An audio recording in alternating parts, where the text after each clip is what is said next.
A very warm welcome to all of you. On behalf of Architects and Interiors India, thank you so much for joining us today for an evening that promises to be exciting and enriching. I'm Shiraz Khan and I'm going to be your host for tonight. I'd like to begin by telling you a bit about this event. Architects and Interiors India's flagship property design debate is all about taking on contested topics in the field of architecture and design. A phenomenal initiative, Design Debate is a multi-city event where every month we head to an exciting new city. We've conducted over 25 editions so far and traveled across the country. And for our 26th edition, we have traveled to a city established by the British garrison and home to St. George Fort, the first British fortress in India, Chennai. So here we are introducing Design Debate's brand new theme, Aesthetics versus Economics, in the primate city and the capital city of Tamil Nadu. You will be hearing a lot more about the theme from everyone present here tonight, so I won't take up much more time. My humble request to you would be that we have a lot to celebrate here today. Some absolutely brilliant names in the industry will soon be taking the stage. So welcome to this evening, replete with knowledge sharing, and let us have a huge round of applause for Architects and Interiors India presents Design Debate, the Chennai edition. To begin with, let me call upon stage Mr. Indrajit Saoji, Group Publishing Director of ITP Media Group, the person who created and ideated this platform to deliver the opening speech. Sir, can we please have you on stage? Vanakkam, Chennai. The bustling metropolis where tradition blends seamlessly with modernity and innovation thrives amidst cultural richness. I must say, trying to navigate the streets here feels like participating in an elaborate game of architectural Tetris, with building fitting snugly together like puzzle pieces. And I guess that's the reason we are delayed. I'm really sorry, I apologize for this delay. A lot of people were stuck in traffic, but we have a full house now. It's with immense pleasure and honor that I extend my warm welcome to each one of you to this special edition of Design Debate, right here in the vibrant city of Chennai. Nested along the Bay of Bengal, Chennai stands as a beacon of diversity and resilience, reflecting the dynamic spirit of India. And let's not forget the traffic. It's a choreographed dance with autos, cycles, cars moving in perfect synchrony, or at least attempting to do so. From the grandeur of British colonial buildings to the intricate details of Dravidian temples, Chennai's architecture tells a story of its rich history and cultural diversity. Whether it's a majestic Fort St. George or iconic Kapileshwara temple, every structure adds to the city's unique charm. But Chennai's modern architectural style, characterized by sleek high-rises and innovative designs, just like the city itself, Chennai's architecture is constantly evolving, blending tradition with contemporary trends in the way that uniquely Chennaiism. As we gather in the city, known for its rich heritage and progressive ethos, we embark on a thought-provoking disclosure on a topic that resonates deeply with the essence of Chennai, aesthetics versus economics, when it comes to the realm of architecture. I extend my heartfelt gratitude to each one of you for gracing us with your presence today, infusing the venue with your vibrant energy. It's truly overwhelming to witness the enthusiasm and warmth that Chennai has extended to us. This marks a significant milestone for us as we bring Design Debate to this culturally rich city, and your presence makes it all the way special. A special thanks to our guest of honor, Padma Shri C.N. Raghavendran ji, for honoring us with his presence despite his busy schedule. Thanks to our dear moderators, Shri Ekta Agrawal ji, Amar Aziz, and our dear friend Pony and Oscar for their invaluable contribution. Let's acknowledge their efforts with a round of applause. A round of applause also goes to all our speakers for being here today and making this event possible.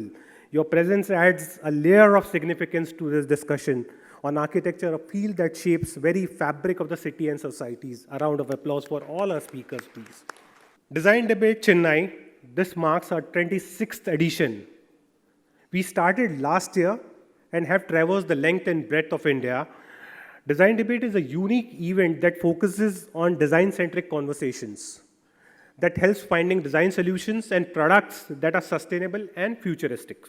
The aim of the event is to bring the design minds and encourage conversation of design that decodes the design vision for the future along with who's who from the industry.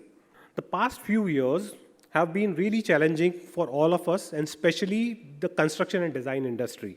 The pandemic has reshaped the way we work and the way we do business. However, before we delve into the nuances of these changes, let me pose a question to all of you. Do we really consider architecture as a business? Yes, no, see, still there is a confusion. Many of our esteemed colleagues remain hesitant to view architectural as a business through the lens of business. It's a sentiment echoed by many architects who often express that their education did not adequately prepare them for the business aspect of architecture. As emerging professionals, understanding the economics behind the project is crucial. It not only enhances the management of time, but also increases the likelihood of project being successful and profitable. The business of architecture can be broadly classified into two facets: economics and art or aesthetics is the most important part. Success in this field demands an equal attention to both. Any faltering in either domain can lead to disastrous circumstances. And as designers, you hold the potential to shape the future and influence the skylines of a city. So in a country like India, you can't falter, where a significant portion of the country is still to be built. As we aim to cross economic milestones and envision the golden era, the Amrit Kal that is said to be, the opportunities for architects have never been more promising.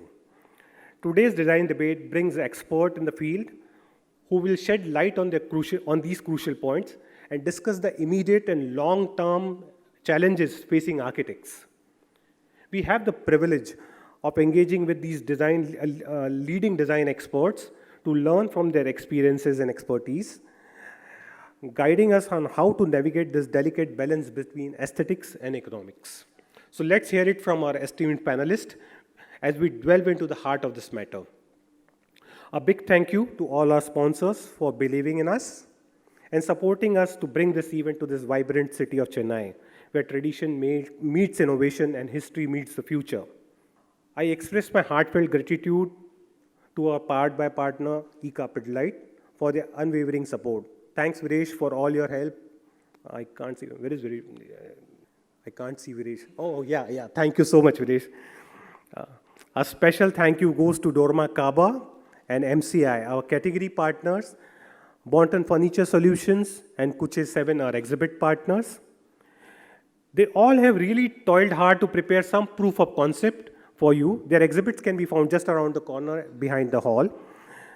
Do take a look and join me in applauding their efforts, please. They have some amazing products and amazing displays created all for you. Sit back, relax, and enjoy your evening as we embark on this enlightening journey in the world of architecture, where aesthetics and economics dance in harmony. Thank you. Enjoy. Thank you so much, sir, for that heartwarming speech.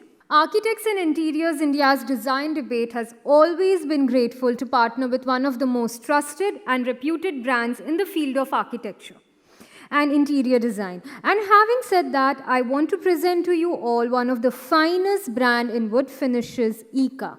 Can we please have the AV? Italy, the land of fashion and design, glamour and beauty. Italian designers have forever been the preferred choice of the global glitterati. ICA, Italian wood finishes, good taste shows. Thank you to the team of ICA for that beautiful AV. Design Debate and our partnering brands have always expressed immense gratitude for the support and participation of our phenomenal speakers, the guest of honor, and our esteemed delegates. And to share the joy, I'd like to invite Mr. Viresh Malan, Chief of Sales at ICA, to please come on stage and share a welcome note. Can we please have Mr. Viresh? Namaskaram. Good evening, everyone. I think Indrajit has covered a lot of ground and acknowledged the entire city of Chennai. I represent a company called Ethika Petlite, and my colleague after me is going to take you through what we do and what we deliver. I just want to welcome all of you to this immense gathering where knowledge is going to be shared, thoughts are going to be flowed freely. Looking forward to that interaction with eminent speakers and the guests who are there on the panel and getting to know you more during the evening. Thank you very much. Thank you so much, Mr. Viresh, for your kind words. I would now like to invite Mr. Duvaragaraman S., Regional Sales Manager of ICA, to kindly come on stage and present further about this remarkable brand. Good evening, ladies and gentlemen. Myself, Dwarakaraman. I am the Regional Manager heading for Tamil Nadu and Kerala. Here we are just going to take you through a small presentation wherein we're going to discuss what is the range of products and what is the application usability.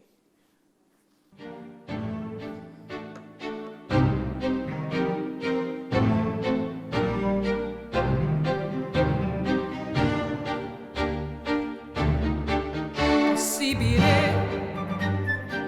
lei ha scelto proprio lui. Oddio, mi chiedo che razza di creatura è. Però forse non è così male, forse lei sa cosa vuole. Oh, mia piccola, quasi meravigliosa,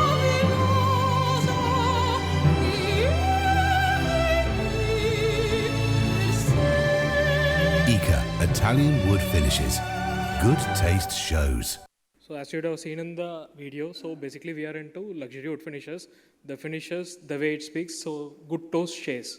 Basically we are going to cover up how eco-friendly our product is, and in terms of product ranges, first I'll take you through. So first of all, ICA is a joint venture between Pidilite India, but over 50 countries we do export, and we have got subsidiaries throughout India, world. In terms of Germany, Spain and Poland, we have been already subsidiaries. And in India, we have got a network of close to 2,000 dealers. And we are the global leaders in wood finishes. So in terms of why ICA, if you had asked me, we had actually got the top-notch R&D facility, which is placed out of Italy. And we have got a dedicated client representatives who represent only for the wood finishes. And in terms of support, what do we offer? Which is, apart from the competition, which you say is contractor trainings, and in terms of Architecture, site supports, panelings, that is being provided from ICA. So what are our core products? To start with core products, we have got PU finish, which is called as Finazza, which gives a high sheen range. And next we've got Lucido, which is gives you a glamorous, high glossy finish. Then we've got Creativa, which is like the people who would prefer not so traditional clear finishes or matte finishes, and you want some textures and innovative texture finishes, we'll suggest Creativa. Going ahead, then we have got Vidria, which is a glass coating from our end, and Tinte is the stains. So directly on raw wood it is applied. Then we have got Aquabola, which is going to be a eco-friendly water-based finish. So we are just going to go out with why Aquabella and how it is a full home solution. So why water-based? Basically now the world, everything is evolving towards eco-friendly, and ICA has been pioneers with regards to innovating eco-friendly products, because we had launched water-based coatings 50 years ago, and now we had actually converted certain markets in Europe wherein the contribution is more than 50%. For example, in Italy, the water-based usage is 50% on total of wood finishes due to EU regulations. And then if you come to UK, we had only 2% of usage for water-based in 2012, which has improved to 21% as of 2022. Then when you go to Poland, again the contribution has increased from 7% to 23% of water-based PU usage. So in India, our projection is currently it is at 5%, which we are also expecting to go on a similar trend in upcoming days.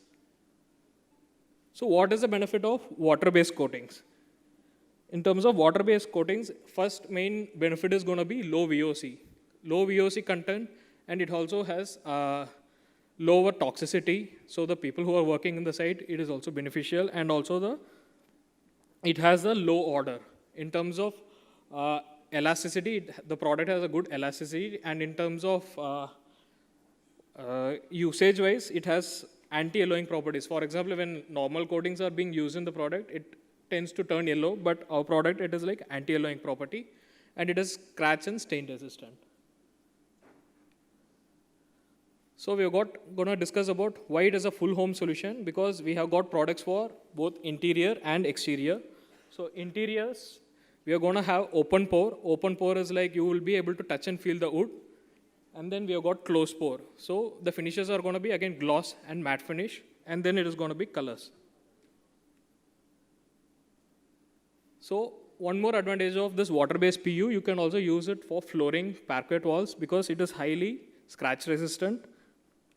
In terms of exteriors, again, it can be used in facades, windows, and in terms of panels, it can be used in exteriors. So these are certain designs which we have done. And our latest project will be in a parliament which we have done. So the basic execution was eco-friendly, and the theme matching to it, we had executed Aquabella in the site. And if you are much keen about the color shades, so we had actually offer all the 2000 plus color shades, which is later be NCS, RAL, or ICA shade cuts. So whatever the color is required, we'll be able to offer that. Thank you. Thank you so much, sir. That was a very impressive presentation. Design Debate has always strived to bring together the finest of talents and experts of the industry to share their views and thoughts. And one such personality here with us tonight is our talented guest of honor. He has received his bachelor's degree from IIT Kharagpur and master's of architecture degree from University of California, Berkeley. He has successfully delivered a wide variety of trend-setting projects for Indian and foreign governments, PSUs, and Indian and foreign multinational corporations. He has contributed significantly to the advancement and revamping of the technical education of architecture in India to suit the evolving needs of the industry. Amongst his notable contribution in the field of design and architecture is introduction of innovative building technology in design and construction, as evidenced in his pioneering work in use of precast and pre-stressed buildings, such as in the Jawaharlal Nehru Stadium in Chennai and Cochin. He is a recipient of several awards, including IIT Kharagpur's Distinguished Alumni Award, received from the Honorable Prime Minister of India in 2011, and the coveted Padma Shri Award in 2011. Ladies and gentlemen, please give a huge round of applause in welcoming our guest of honor tonight, the director of C.R. Narayan Rao Architects, Architect C.N. Raghavendran. Welcome to the show, sir. I request you to kindly address our gathering with your fine words. Good evening, all of you. Thank you for inviting me here. It's always a pleasure to be amongst my colleagues, fellow architects, and also with manufacturers and product designers who have introduced into the country several innovative products. And you are actually changing the design input itself with such a capable product range that has come into the market. Thank you very much again. I noticed that I have to address on a topic which is aesthetics versus economy. I first didn't read that topic title very clearly. I thought it was aesthetics and economics, but later I found that it was aesthetics versus economics. And I was wondering, as I entered, my exposure to economics was extremely limited. And my mind went back to the period when I was a student in Loyola College, doing PUC, sometime in 1959. And what I remember most about that economic subject, just to tell you how much I understand of that, was that Loyola College had a wonderful mess. So the afternoon lunch was really very nice. And then our class, economics class, used to be in the second floor of Loyola College. Those days, city was rather not highly built up. And we used to get a sea breeze at about 2:30 at second floor. Wonderful breeze. After a wonderful lunch, half the students will be asleep, other half will be trying to avoid going to sleep. And especially when the professor was teaching a subject called economic theory. It's called law of diminishing returns. His theory was that if you invest in a product and you get a good return, satisfying return, if you keep on investing in the same product, the returns are not likely to be the same as the first time.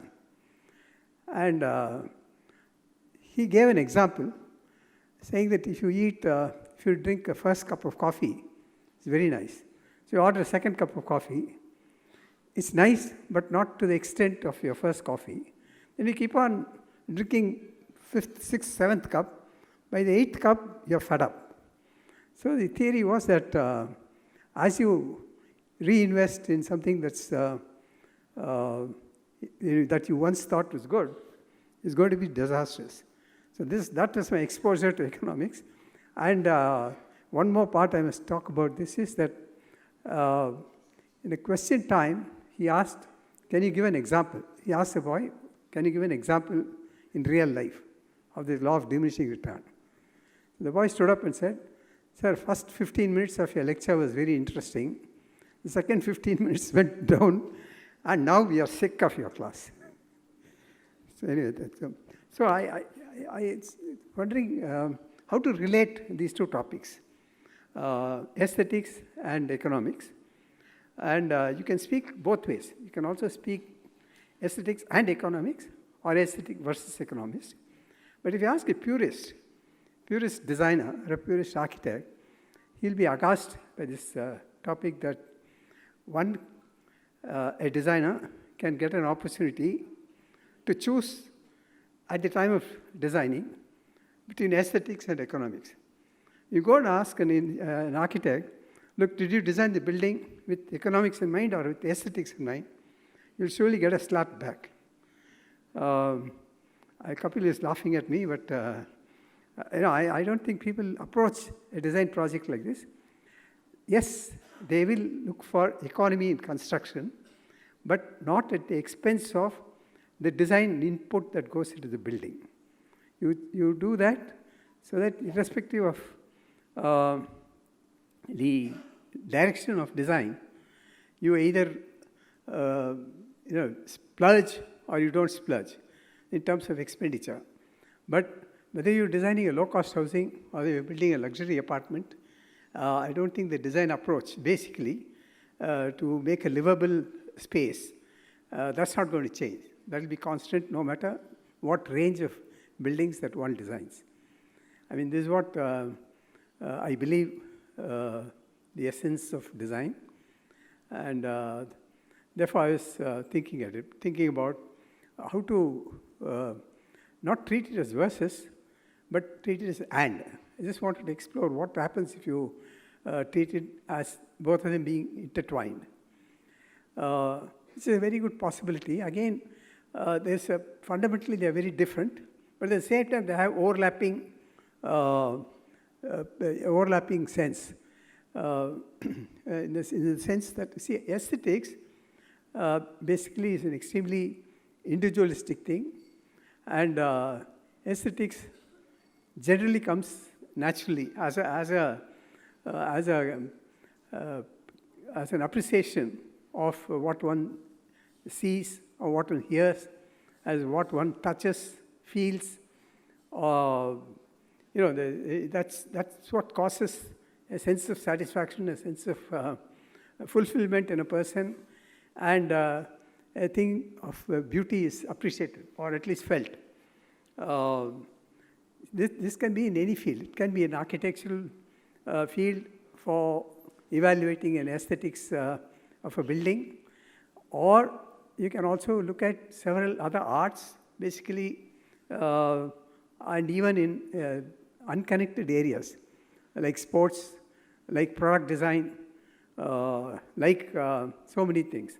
For instance, if you want, we architects generally get into this aesthetics exposure as a appreciation of aesthetics. Usually, in the first semester or second semester, the architects have a class which is called art appreciation class. I'm sure all of us must have gone through that art appreciation class. It's a wonderful class. They tell you all about the history of art, what are the different movements, and what are the correlation between the artistic movement and the context of the time, what are the influencing factors, and how the artists of that period contributed their contributions, I mean their innovation, their ideas of what they interpreted, and that's what was presented. But there's a high influence of context when you talk of aesthetics. And also it's highly innate, and in the sense it's inborn, and it can also be acquired by exposure, which is by training, which is what this class is all about. So that the students get acquainted with a sense of aesthetics in a structured form. It doesn't necessarily force them or tell them that this is what you should do, but it gives them a platform so that you build on your own, rights and wrongs, or not even rights and wrong. What appeals to somebody or what doesn't appeal to somebody. So you get into a thing, and that's also a class which actually helps the student to put some thought of what when he is given a design, he gets an idea of what is the direction of his design, what will be his personal reaction when it comes to things like composition or color choice or texture and so on. They do that. They're also exposed in the early class, early in the course, to a subject called Theory of Design, in which they talk to you about Vitruvian theory of 10 fields of architecture, and they actually denude all this proportion, color, texture, size, the whole lot of 10 books he wrote about so many things. These things are exposed. Therefore, there's an acquired sense of aesthetics which forms a platform for architects to work on.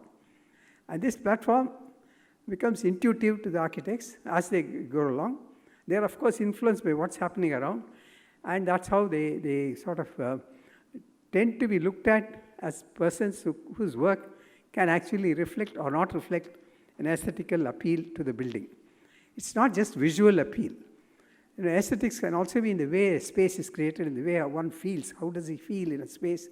How does he feel looking at the color composition? How does he feel, he or she feels in the way the visual experience from the building to outside, and also from outside to inside, how the spaces are linked. All this is also part of aesthetics, because it actually touches the spirit of sense, spirit of fulfillment in the mind. You sort of see something very nice, and it definitely has an impact on you, on how you react to a situation, your sense of satisfaction, and so on. In fact, aesthetics can also be expressed in different ways in different fields. For instance, product design is one thing that has always appealed to me, and it comes in different forms at different ages and so on.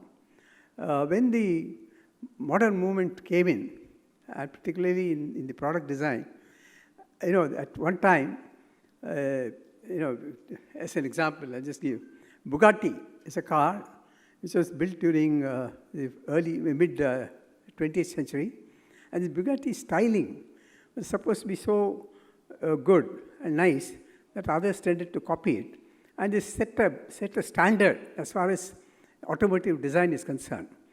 And then, of course, it depicted certain characters. Then you also see those days early models of Lamborghini, or you see Ferrari. You can see the building and can see the sense of speed. You can relate the shape and the action that it does, the speed. If you look at it that way, even today, in totally unconnected field, if you see a Federer backhand, that's also fluid, and absolutely beautiful, and so precise, and the speed, and the transfer of power. I mean, if you break it down, that's a shot that one person hits a ball. But look at what comes out of that visual experience of seeing a Federer hitting a backhand winner. You feel a tremendous sense of, you feel happy about it. You feel that you've seen something that should not have been missed. This is, it goes on into several things. You see a beautiful landscape, or you see even for instance, the animal life. you see certain wonderful activities of animals, which actually create a sense of, awe, in the sense that you see an antelope running away from a predator. You see the kind of jump that it does. That jump, it runs across whatever bushes or across rocks or whatever it is. Such a fluid movement that it has. That movement is actually so appealing and so stunning. And you see sense of power. You see a tiger coming. You can see raw power, raw aggression. You can feel that kind of thing. This way, manifestation of aesthetics is there in every field, and it can be acquired. Now, these are good parts of it, but what happens is, today, the influence of media on thrusting aesthetical sense on people. There are good features, there are also features that we are accepting unknowingly or knowingly. For instance, today's media, today's social media, movies, and so on, are trying to influence, become influencers in establishing what is supposed to be desirable, what is not supposed to be so desirable. And the kind of impact it has on people, particularly it has on younger people, formative years. So what happens to this kind of influence in the sense that lifestyle, for instance, even lifestyle can be influenced through these media. And, it tends to make people think that, oh, that's what we should aim for, or that's what life is all about. So this is this kind of a, what is absolutely a wonderful experience of, seeing a thing, as a purist will say, touches your senses. It could also actually touch parts of a lifestyle which is, I would say, which is not, not good for the society. I mean, this is also happening. We are witnessing it. Now, coming to the economics theory, again, I'm not knowing much about economic theory, but you only read about it.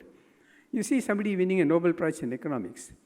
Then what does the paper say, or somebody comments upon it? He says, it's a fantastically simple and straight solution to a very complex problem. So this is what it says. If you look at some of the works, in fact, Albert Einstein is supposed to have said, remove the cluster and see the clarity in a picture. That's science. So remove the clutter and see the true picture is what science is all about. And if you look at architecture, you have also an architect like, who said almost about 70, 80 years ago, Mies van der Rohe, said less is more. And that less is more is even valid today. And that's almost like it touches every part of architect's work. It also touches every part of life. In fact, this entire sustainability has become a keystone, not only amongst architects, but also in all aspects of economy, all aspects of government policies, and so on. So there are interconnections between the kind of minimalistic approach to a problem, not only in architecture, not only in arts, but not only in lifestyle, but also in economics. A simpler theory, a simpler working model is what eventually works, according to the specialists and theorists in economy. So there are a lot of interconnections between these two. This is what I felt on looking at the topic. But if you say economy in terms of building cost and what do you design, yes, that's also an important aspect that an architect does consider, but it comes at a stage after design. When he's analyzing his own design, then he tends to see space utilization, efficiency of planning. He looks at material choices. He looks at, he or she looks at complete comprehensive components that get into a building and make it work. So that this way, this is where the economy and the design meet together and they work together. By economy, I mean not the economics, it's just economy. Now, economy, you look at it, architect comes up with a solution. Not always it's true to say that less expensive material is not aesthetic, or very highly expensive material automatically becomes expensive. That is not so. There's a thing called lifestyle cost, life cycle cost. A thing could be expensive. For instance, the extent of research that has gone on in the wood finish and the stainless steel that we saw, the tabletops in kitchen, enormous amount of research and development has gone into it. And it's got efficiency, it's got functional characteristics, it's beautiful to look at, it's flexible, can be used in multiple ways. All these products have that character. Definitely they'll cost more. Therefore, if you spend more and you get the benefit in terms of longer life content or life duration, and eventually, if you look at the lifestyle cost, it may be economical. Generally we don't work it out, but this is the perception.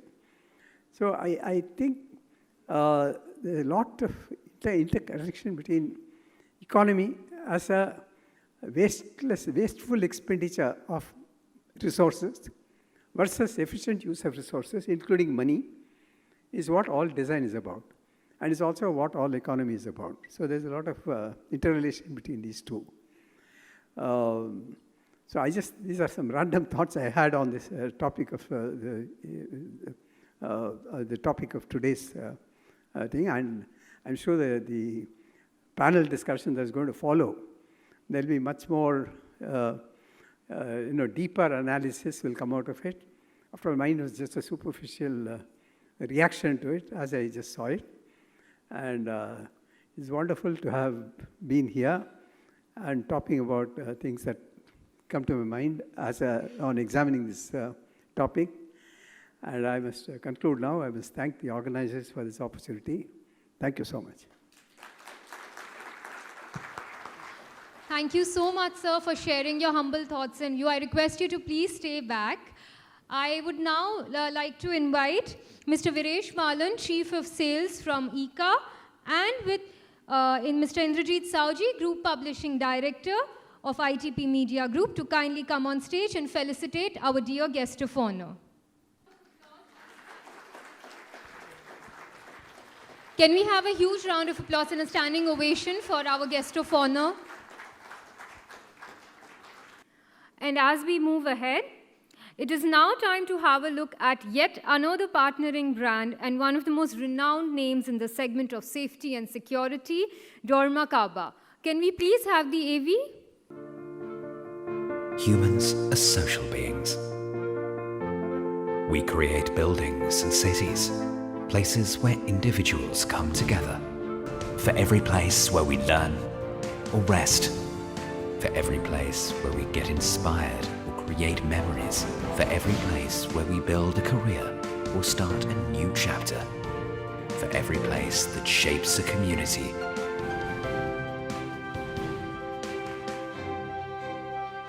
For every place that matters.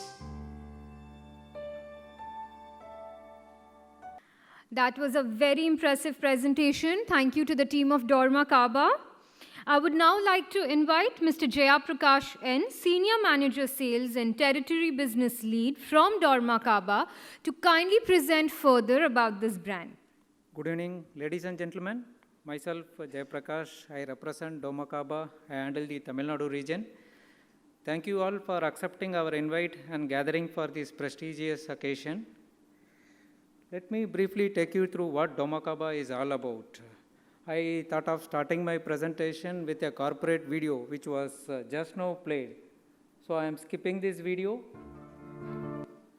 For every place that matters. That was the theme of the video. Now, to put across what Dorma Kaaba worldwide today is, we are present in more than 130 countries with 16,000 employees and close to 160 years old. We have close to 1,800 patents for our products, and our annual turnover touches 2.8 billion Swiss franc. To name some of the international accreditations that we own, We follow the industry's leading quality, safety and environment, occupational health, and energy management systems. And the standards and certifications that we follow, broadly, our products fall under two different categories. One is the European standard, and the other one is the ANSI or the American standards. Coming to certifications, all our products are certified as per confirmed European CE or underwriters laboratories and CF for fire-rated products. What Domakaba India is all about. Domakaba India is headquartered in Chennai, and from here we cater to the needs of the complete SAARC countries. This is the image of the headquarters building. We have 4 zonal offices across India and 7 local offices and close to 350 plus staff members. Just to show you an image of a laboratory which we have in our Magendra World City. The Doma headquarters is based out of Magendra World City near Chengalpat. Okay, so this is I would rather say one of the country's first hardware laboratory testing which has been accredited by NABL. And we welcome you to witness this facility where every single hardware will be tested for its endurance, performance, wear and tear. As our commitment to the environment and sustainability, our facility at MWC is 100% powered by solar energy, and we supply back to the grid the excess energy. So, what does the team in Domakaba do to the architect fraternity? We have a team of experts, basically the specifiers. So, we collect the floor plan from the architects. We submit to them the complete BOQ of hardware specifications and the budgetary estimate. Basically, the hardware cost that the architect needs to take in mind while designing the building.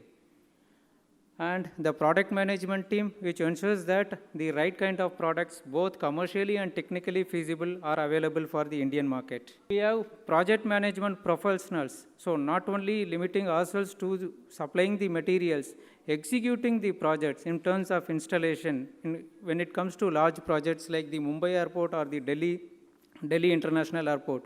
We even have a full-time installation team based out of these projects who assist in installation of the different types of door hardware. And the after-sales service team, I would say again, Domakaba is one of the few hardware companies in India which has a full-time service team with us. We take care of the after-sales service, AMC, contracts and maintenance. This is being supported by our marketing and the business development team who interact with the architects and for the brand promotion to reach out to the architects to bring you to the industry segments or the type of buildings which we participate, starting right from airports to metros to educational institutions or industrial facilities, hospitals, hotels, be it any type of buildings we are present. That's the theme for every place that matters. We have a gamut of product, but I wouldn't be touching upon the entire product group of Dorma. I would rather touch upon only some 3 or 4 solutions, which I am sure would be of interest. So one such solution is starting from right from the entrance of the building. The theme is touch-free entrances. Be it an automatic sliding door or a biparting door or curved sliding doors depending on the elevation of the building. And we have a breakout door where in case if you want to open up the entire structural opening in case of emergency. We do also have these kind of revolving doors which are completely customizable, and the most important part is that it isolates the interior and the exterior of the building, thereby improving the operation efficiency, cutting down the air conditioning cost. And these doors are available in various diameter and heights. I'm sure while entering the hotel, you would have witnessed a revolving door at the main entrance of the hotel, which is almost 4 meter height, one of the tallest in India. Not only in the entrances, once you enter the lobby, the restricted entry inside the building is achieved with the help of these barriers, sensor barriers or flap barriers, be it a common building or a public building. People entering to inside the building who needs to go to the different parts of the building is controlled with the use of these physical barriers. These are again completely customizable. The design is yours and the product is ours. Coming to the most important part, inclusivity in the buildings. Nowadays, this is commonly catching up in any type of buildings. inclusivity, the accessibility of the buildings to different types of people with differently abled people. So we have products which can be customized for the use of physically challenged and elderly and maybe children. I would like to show one more image where you could see that a child can even open a door, which means that I'm sure you would be aware about the standards like ADA, American Disability Act, or the RPWD Act of India, which states that the opening force required to open any door should be less than 20 Newton meter force. So this is achievable with the help of Domakaba cam action door closers. So not only the free entry inside the building, wherever you have a restricted entry, where you need to provide access, retrofit to the existing doors, we have these kind of different types of readers and which is compatible with even RFID cards or mobile, standalone or wired systems. This is completely cloud-based. Today you have an office of 50-seater. I'm going in for an as a basic entry level. Tomorrow again I'm expanding. This is an enterprise solution. I need to upgrade the software, that's it. So with the same system, I am adding on the number of users, and the digital keys are purchasable over the app digitally. The hardware tree of Domakaba, which most of you have witnessed, like starting right from the common hinges, the concealed hinges, door closure, flow spring, lever handles, locks, digital locks, and panic bars, starting from entry to exit, the emergency exits. This is one other interesting solution from Domakaba, the demountable partition system or the modular glass partitions, which is catching up in any type of office space. So these are basically extruded aluminum profiles, single glazed and double glazed, with which we can help you in achieving in design intent, be it interior office cabins and partitions. Some of the test standards which these products pass through, it has been acoustically tested as well as for the impact loads, and the most important thing is that these products are EPD compliance, which means it's completely recyclable, complying to your green building norms.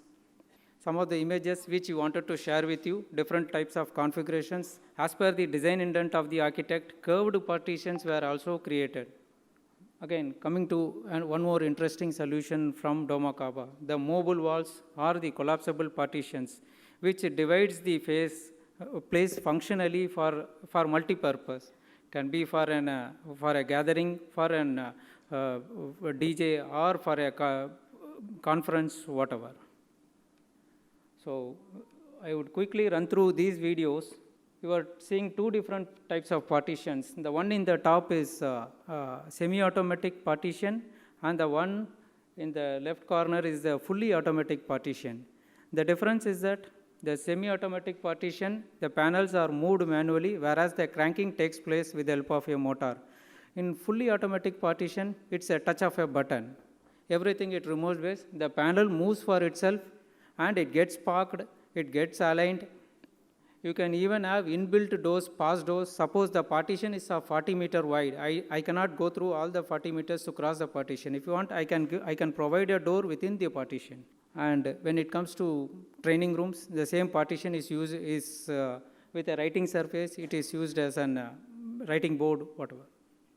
A similar acoustic partition, when I am talking about acoustics, these partitions are tested for sound insulation starting from 45 dB to 60 dB sound insulations.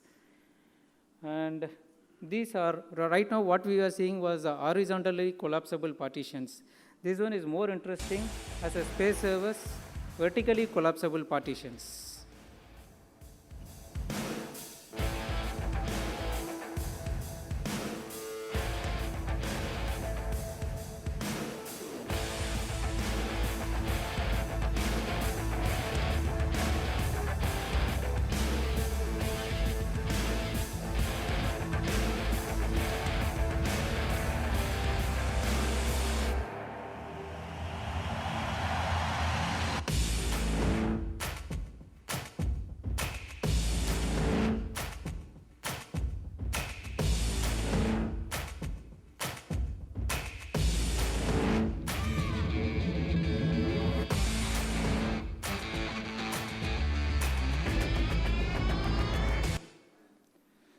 you are able to see even a stepped partition is possible. In case of a bigger conference halls, even a stepped partition is possible, and this comes in two variants. One is solid and the other one is a see-through glass partition. To share with you some of the prominent buildings which you have executed worldwide, be it the Marina Bay Sands in Singapore or the Galaxy Soho in Beijing, starting from your Square Business Center in the Frankfurt Airport. Not only this, we have even prominent Indian references like the World Trade Center or the Parliament Building, which we have recently, or the Dwaraka Convention Center, which we have recently executed. So you can catch up with us on most of the social media platforms. And before I could thank you, I would request you to visit our few display of the products which you have put up in the left corner of the hall. Thank you. Thanks for this opportunity. Thank you so much, Mr. Jayaprakash, for that knowledgeable insight on Dormakaba. And now we move on to our most awaited part of the evening, our panel discussions. We'd like to begin with the dynamic doyens panel, the stalwarts of the design industry. And I'd like to introduce to you all our dear speakers for this session. To begin with, the first speaker on the panel, he is a bachelor in architecture from Bombay University with masters in passive solar design from University of Arizona. He is a fellow of the Indian Institute of Architects and was an associate of the American Institute of Architects. With 35 years of experience and being a partner at the architectural firm started and founded by his grandfather back in the year 1935, his practice has always remained a boutique practice. Ladies and gentlemen, kindly welcome the first speaker of this session, architect Kapil S. Chitle, partner at Chitle and Sons. The next speaker on the panel is the first woman architect in Asia to design a state secretariat in India. She's won more than 188 international and national and state awards for architecture interior designs and has been widely published in design magazines and newspapers. With a diverse educational profile, she did her bachelor's from National Institute of Technology in Trichy, master's from Cornell University, advanced professional studies at Harvard, and was conferred at honorary doctorate in modern architecture in 2008 Malaysia, and University of Milan for modern architecture and architectural science. It takes immense pleasure to invite on stage Dr. Architect Pawnee M. Konkesau, Principal Architect from Pawnee plus Oscar and Rahul Architects. The next architect over here is consumed by curved architecture and with 2 decades of excellence in the field of architecture. She is the owner of ASSH, high-end signature family homes brand, and Shriti, that specializes in free-from eco-resorts.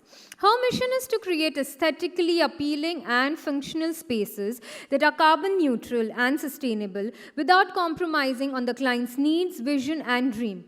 With a huge round of applause, please welcome on stage the principal architect of the leading design studio that specializes in avant-garde office spaces, Space Studio, architect Shashi Rekha. And the next speaker here is innovative and dynamic with 25 years of experience in the field of architecture. He is also associated with group of architects, engineers, and handled multiple multidisciplinary projects in India and UAE. With experience as a senior designer under the legendary C.N. Raghavendran, he is now the chief architect at the Larsen & Turbo, as we all know it, L&T Constructions. Please welcome on stage the very talented Mr. M. Thirumaran. Thank you to all the speakers once again for being a part of this panel and our event. And last but not the least, I would like you all to meet the curator of this panel. Each of her projects has set a new benchmark where her aim for the company is to constantly evolve and grow. She's a passionate and hardworking soul that individually runs the entire show. With 2 decades of experience at hand, she, with her company, tries to extend its boundaries outside of its comfort zone. Her company not only specializes in interiors, but also architecture, product design, and she even runs a factory of her own to take care of all the productions in-house. She's managed to handle about 100 and more sites on a turnkey basis, for which she has won several awards in Best Interior Design category. Ladies and gentlemen, please welcome with a huge round of applause the moderator for the Doyens panel and the founder, director and chief designer of Forward Designs, the very talented architect Ekta Agarwal. Thank you so much, ma'am. I now hand over the forum to you. Looking forward to a great panel. Hi everyone, it's so nice to see everyone over here. Hi, my name is Ekta Agarwal. I am the founder, director, chief designer of Void Designs. It's such an honor to be here today and host this show with all other respected and renowned architects of Chennai. I must say, this is a very, very interesting topic that almost every day crosses all our mind, is aesthetic versus economics. Is the design more important or the budget of the project? Anything that won't sell, I don't want to invent. Its sale is the proof of our creativity, and the design is the success, is the today's saying. All business leaders or clients invest in design to gain the competitive edge, not out of an altruistic appreciation of creative excellence. Architecture is not limited to the aesthetic of a structure, as many may immediately think. It encompasses everything that may go into planning and construction of an architectural creation. So structures are designed with these 5 qualities always in our mind: the planning of function and its efficiency, technically sound and advantages of all innovations as possible, the green building formula, the beauty and the aesthetic, and last we think about is the costing figures and economy to execute the site. But in fact, all these qualities are intertwined, so let's start with the basics. So let me start with my question number 1. What do you think, as a designer, drive architecture and a special design today? Ma'am, I think you should be saying about that. Okay, I think it's quite a challenge to marry the two. And I'd say that, as architects, budget is very, very critical. Now, when I first started practicing in India, I practiced out of Chennai, and my South Indian Tamil clients always instilled a sense of budget, and it was an excellent lesson. Budget is very critical. It is also important to address not only the budget issue, but also the aesthetic issue. You may have a very tight budget, but you can kind of think out of the box and create something beautiful. I'll give you 2 examples. I designed, along with my husband, of course, the Prime Minister's Awas Yojana project. Each unit was just about 11 lakhs, and we had to pull out a design that was very aesthetic, because the aesthetic element was also spelt out to us, but within the budget. So I think I enjoyed doing that project a lot more, because then you start thinking out of the box. How do you fit in something really nice and aesthetic in just 11 lakhs? And I think we did an amazing job of, emulating 5-star concepts, but at a 1-star rate. And I think that was one of the nicest experiences I did ever. And then we did the Telangana State Secretariat at Hyderabad, which is about 1,000 crores. There again, we were given a free hand on the aesthetics, because that's one of the reasons that we were even selected. The project just didn't come to us. We went through a rigorous competitive situation for 12 months. And our design was picked up because of the heritage aspect. And as you know, heritage has a lot of aesthetic involved to it. But then came the problem of budgeting. And we had another issue, that was time. 12 lakh square feet in 2 years, 24 months, and under a tight budget. Not easy, but there again, there's a situation where the design employed a lot of aesthetics. So I think it's a constant challenge to designers, the budget is there and then the aesthetic is there. So you'll have to just manage these 2 elements as you go along. And that's the reason why we're called architects. You can call an engineer who will design a very, very mediocre looking building, but with the same budget. And I constantly face it because when you work with government, you work with a lot of government engineers who are very critical about systems, budget, and specifications. Aesthetics is the last thing they worry about, and lucky for us, wherever we worked, I just finished the Gaganyaan Space Center for ISRO in Sriharikota. Fabulous experience. A little bit of a tight budget, but they appreciated the aesthetic value. So yeah, I think it's, two factors go hand in hand, and as architects, we need to manage these two elements. No question and doubt about it.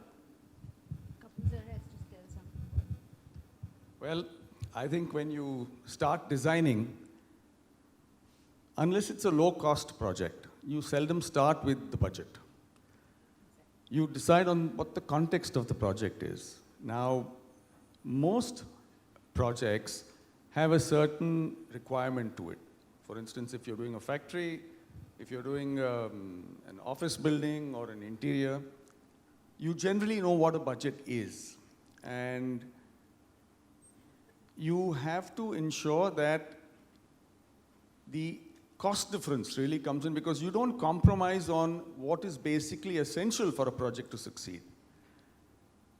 The extras in a budget really come in much later, is when you want to make an impact about something, or you have a free hand to explore more than you need to explore. That generally comes up only in, I think, 2 or 3 types of projects. One is residential. One is when it is a social kind of a project, like a social use project, like she said, a secretariat. Things like that have a cost to it. You know that it's going to cost you X rupees a square foot to achieve the objective that you're set out to achieve. The extras come in later. And now that is something when you're able to convince the client that this enhances the quality of that intent. So there is always going to be a tussle between budget and architecture. I think architects don't think about the budget at one point of time. Well, it's taken for granted. It's at the back of your mind because you know that it's going to cost you this much. And if somebody says it cannot cost you that much, then you're obviously cutting on a spec. You're doing things that you don't essentially feel is in the best interest of your client. Sashi ma'am? Good evening, everyone. Thank you, ITP, for creating this opportunity. Also, DOMA, MCI, ICA, and all the other lovely vendors here. It's a joy to be here today for me, amidst all of you and amidst architects I respect and admire. Incidentally, I also noticed that there's a good balance in the panel. In this industry, I often get caught in halls full of men, and then when I sit on a panel, I'm usually the odd one out. So for a change, it feels really good to outnumber the others today. To talk about the topic, economics is something that's rarely discussed. And it's nice that we are having this conversation. I hear a lot of people say that, like a while ago you mentioned architects don't consider budgets. I believe if you have to design, like we did in college or somewhere where we were taught in the design schools to not think about the budget.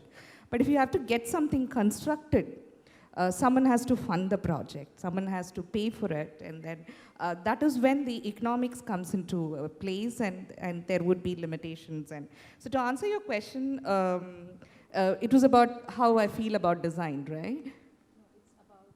What do you think as a designer drives architecture and special design today? Yeah, so I feel design should be driven by human experiences. So we often look at the building and then we design as a physical entity. To me, it would be more of an emotional thing. And when I say human experience, it wouldn't be just the spatial experience of how people feel, but the overall project aspect of it. So I kind of ensure that the team is happy when they are creating, because a happy team creates, some of my team members are here, I hope they agree. A happy team creates better projects. So it's the same for how you are with the client, the stakeholders. So I would say it's more about the experience of the whole construction and the design process, yes. Yes, sir. Yeah, good evening to one and all. See, I would like to share my own experience. She put a question to us, the architects not considering about the budget. So my own experience, I will tell you how the transformation about the budget. See, I was working totally in the consultant field as a consultant, as an architect. Now I am coming into the new dimension called the contractor or EPC contractor, where I works. As she said, no, the budget, the architect is not considering. I would like to give a very nice example. See, each project, whatever the tender we receives, it comes with the tag, the price tag or budget. So we have to stick to the budget, and at the same time, we are not compromising our design. Whatever the client requirement or the project requirement, it warrants. So it's a kind of mix between the aesthetics and the budget. It should go in hand, then the success of the project, definitely. Thank you. So across the globe, architects, designers continuously strike a balance between a formal exploration, visual appeal, artistic incorporation, aesthetics, and clients' requirements. Budget constraints, contextual specifications in the business. Is it still just a form of creativity, or has it just become a business? See, I think the business aspect of architecture is very important. I'm a businesswoman myself, and when I interact with my clients who are also in the field of business, finally it's a question of profit and loss. But as architects, one is expected, and I think it's one of our main tenets of our profession, that even if the budgets are low, you're expected to come out with a very creative yet aesthetic solution. And it's an input I've got with my clients over the years. I've been in India practicing here for nearly 25 years. And I can tell you this, even if it's a tiny little car shed, a tiny little lounge, or a tiny little, like I said, the PMAY project, there is an expectation. And that's the reason why people come to us and not go to other professionals. And I can tell you from experience that Chennai has gone through a sea change. When I came in from the US to India, people were very happy working with masons and engineers and contractors and what have you. And today the tide has turned. People come to architects first. And it's a beautiful welcome change. But there's also a lot of responsibility. You're expected to give aesthetics. Come what may, whatever kind of the budget.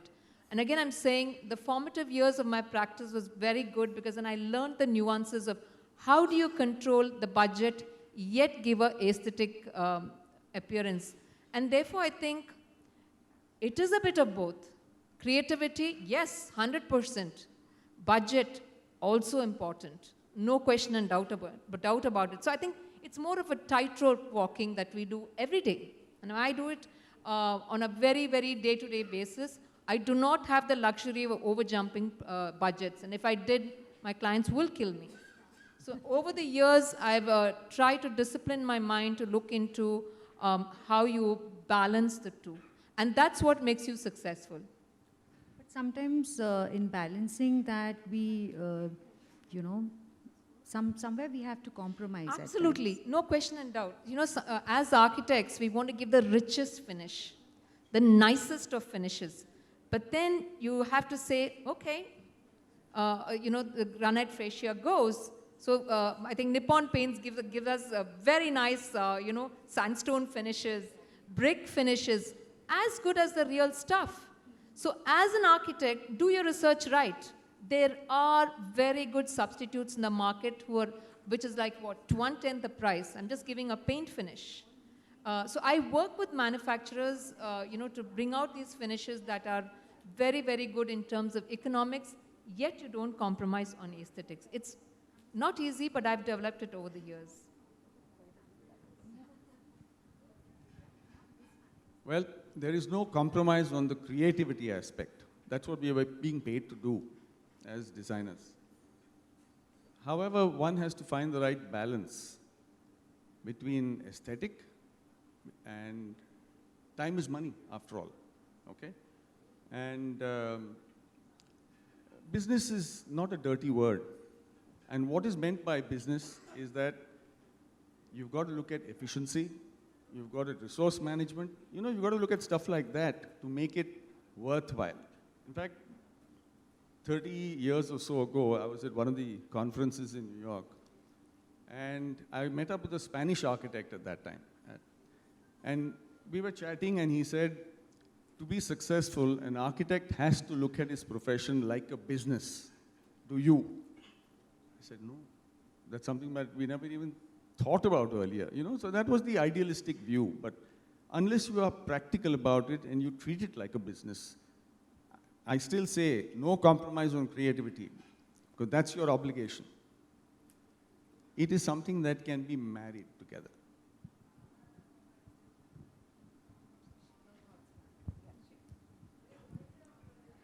Yeah, I agree with Pani and Kapil. I also believe it's about balancing both. Creativity is non-negotiable, essentially, but it's about balancing both. And then I have viewed myself as a good architect, and I may have made a pathetic businesswoman earlier. Kind of no one told me architecture would be this difficult as a business. I wish someone had forewarned. So I'm here to warn you all that it is a very difficult business to run, but at the same time, it is highly rewarding. As much as it's difficult as a business, the architecture part of it is exceptionally rewarding, that it would be worthwhile to learn the basics of business. Post-pandemic, I kind of took up some courses which kind of opened me up. So I'm okay on the businesswoman front now. So I'm also learning every day. It's a very fabulous profession. It's something that is very addictive, but also these nuances of understanding. So if you are not a business person, I would suggest that you get a business person on board. Team up with management people, team up with people who understand the economics, the finances of it at an early stage, so that you don't have to make all the mistakes yourself, and then 10 years later, when you scale up, when you're small, when you are a one-person company, it hardly makes a difference. You would always have more money than you need. But when you scale up in design especially, because you're selling an idea, and in this market, an idea is exceptionally difficult to sell. I think collaboration helps. So that would be my viewpoint on. Having a proper team, management team, Exactly. along with the architect is a good idea. It would be a fantastic idea. So even if you're an young architect who's starting up, go and meet that MBA person who understands marketing, go and meet that finance person, team up with them. Of course, team up with other architects, of course, create beauty in this environment. But how can you keep creating it? How can you sustain it? The only way you can create more of what you love creating is by ensuring that you have enough resources, both in terms of manpower, in terms of time, in terms of infrastructure, and all of these takes costs. Apart from the budgetary aspect of it, even from the perspective of running a firm, I feel it's about time for architects to collaborate with other professionals and kind of make it work so that you will all succeed. I mean, I hope we all succeed too and keep succeeding. So, yeah.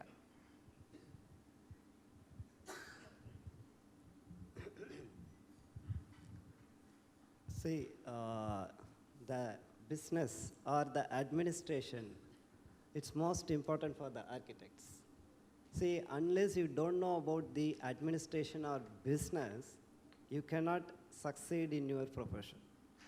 It's not matter of the architecture, it's a pure business or it's a kind of dedicated professionalism. As Kapil said, it's a marriage between those two lines. So how you are taking into, it's a code of ethics with a proper architecture business sense, I can say. So the same line, it's forced me to learn about the administration. In my own interest, I was studied the MBA. Now I can understand the essence of the administration, how the business thinks it will help for the better architecture. That's why I can portray it. Thank you. So with sustainability immersed in terms like the circular economy as well, it has become more crucial than ever to decode the business of architecture. One clear example I can say is my office. I have just shifted a year back, and I try to use whatever I can from my old office to my new, thinking that recirculation will be more economical. But at the end of it, as we move on to the new space, we end up doing more new things to it, and it costed me, in fact, more. So what do you think? Do you think the current times we are able to strike the balance between the business and the aesthetics of trying to use what was there and what we are trying to new create? Okay, I've been in this experience. I've retrofitted offices. I've had clients who moved into a new office space and said, well, use my old furniture. We did it. It's very nice in terms of recycle, reduce, reuse. I mean, it's a fancy, very nice concept. But when you actually use this old stuff, it's very difficult to give that spanking new look. And there's one more thing, I'd always like to advise young architects, cheap is expensive. Trust me. It's something that I learned very early on in my profession, and I keep telling my clients, you cut costs, you're never going to get what you like, and then when the product actually comes into final shape, people don't ask, how much did it cost most of the time, but they always say, wow, the office looks good. Once you have this old furniture, it starts looking very tired. So as architects, I think it's very important to figure out what you can reuse and what you cannot reuse, and it's not a good idea to reuse. Case in point is furniture. Never try using modular furniture second hand or third hand. It's not a great experience, because end of the day, they blame us. You should have advised. You should have told me that if I'd spent a couple of lakhs more, I would have got this beautiful office. So it's important to be very judicious about reduce, recycle, and reuse. Unless, of course, it's a huge conglomerate and they have basement offices, and then, okay, you dump all your not very important stuff at the basement, which is not a very visible area. And that's where, as an architect, you'd be very judicious about where you put what. But net, I would say cheap is expensive. That's something I learned very early on. Very true. Well, let's say values and let's say business, with design and business. Just struck me that when you are first commissioned to do a project, when a client negotiates with you, that's business. For instance, now he's going to, for a certain service, he's going to pay you X. Idealistic architects, would start designing irrespective of what the fee is. But ultimately, when you do equate it with the time and resource that you have to put into it, are you really doing justice to what you're being asked to do? So that business and design element is a tricky balance to follow. Now, if you're talking about reuse, if it's something that is worthwhile from a time perspective, from a reuse perspective, cost effectiveness perspective, by all means do it. As she said, as Pony said, it's never going to look as good as it's supposed to be, because there's always going to be an element of compromise down the line. Unless it has a sentimental value, unless you're able to rework with it to enhance its appeal.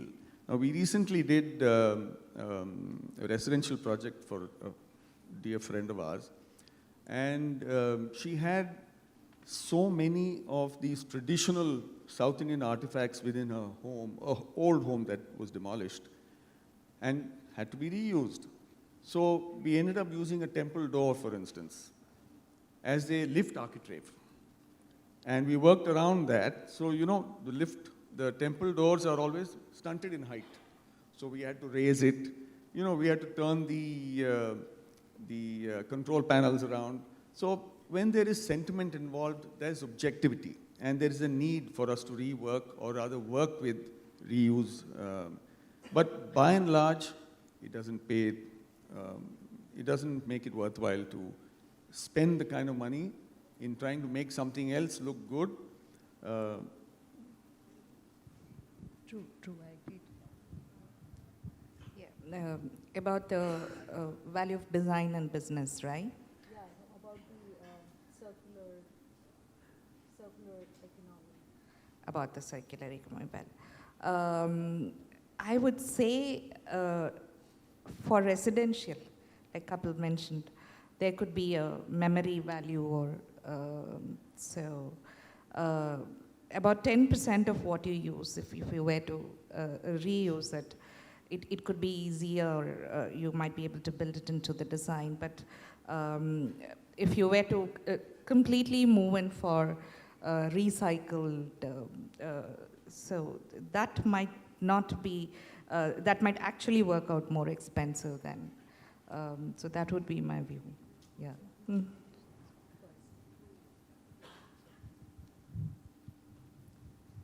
So we have to look into very straightforward perspectives if the client is asked.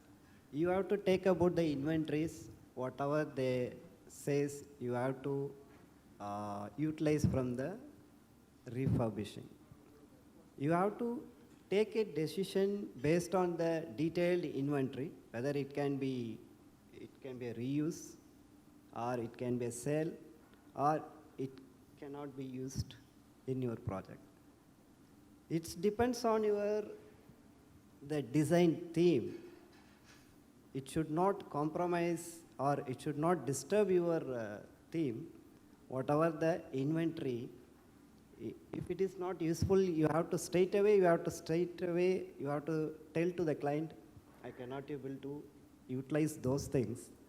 And you have to make sure if it is useful and make enhance to your design theme, those are the inventories you have to list it and tell. You cannot burning the finger and after saying,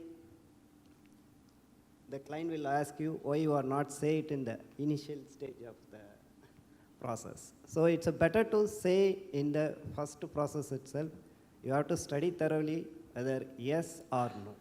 No need to hesitate. Yeah, so as Puni ma'am said, cheap is expensive. All art as means of expressions, and that which may be right for one artist and may well be wrong for another. Where do the two come together for a design solution that is once sustainable, conscious, and futuristic? So you're talking about which element, you're talking about balancing? Balancing the past, present, and future. Wow. Tough call, trust me. I do this practically every day. And after a while, you get the hang of how to do it. Again, I'm saying, as an experience, architect, I guess. Sorry? It's all experience, I guess. It's experience, trust me. As designers, as a young designer, I was very idealistic, and I wouldn't compromise, and I would say this and that. And somewhere along the way, the client gets a little fed up. And you have to remember, Western clients are different. I practiced in two environments, Western and Asian environment. The Western client will go by what you say. Now you say, this is not workable, no, that's the end of it. But that's not the case back home in India, where people expect you as a consultant to go along with the client's line of thinking. But somewhere along the way, and I've learned it the hard way, just be strict and say, listen, this doesn't work, not a good idea. And people will listen to you. So I think we've all discussed before, marrying the past, present, and future. It's a tough call, can be done. There's also something called the clarity of the client's brief. And I always tell my clients, give it down in writing, tell me exactly what you want. And then you pin the client to think a little clearly. There are clients who say, listen, I want something so totally new age. Beautiful, great. There are clients who say, let's go with what's happening right now. And then there are clients who say, please give me something heritage. Like I said, the Telangana State Secretariat. It is very easy to fit into, these time frames. But marrying all the three, difficult but doable. You'll have to just think a lot more. Well, past, present, and future. I think I'm the oldest guy here, so I can probably do the past and the present. Now, I had seen my father practice, and he used to, as far as I can remember, always dissuade his clients from unnecessarily spending. And insisting very often on doing things and suggesting stuff that he thought they needed. Now, I have come across, after I started practice, several of those clients who have appreciated what he said, saying that, listen, I hated it when he suggested it, but I'm so glad he did. There are others who have also come and said that, oof, for instance, he would say a toilet had to be 6 by 8 or 9. He says, you don't spend that much of time in a toilet, why do you need a bigger toilet? So, it was like that. So I only had one experience where, and that was something I inculcated over when I started practice, is that you don't need to overdo anything. You just do what is necessary. I had one client who, every time we were talking about something, and this guy was very, very successful mill owner in Coimbatore. And my wife and I were working together, so I was doing architecture and she was doing the interior. And we had gone to Singapore and this was 30 years ago, to buy some furniture and light fittings and so on and so forth. So every time they'd select something, he'd look at me and he'd say, yeah, what do you think? I said, I think it's too much.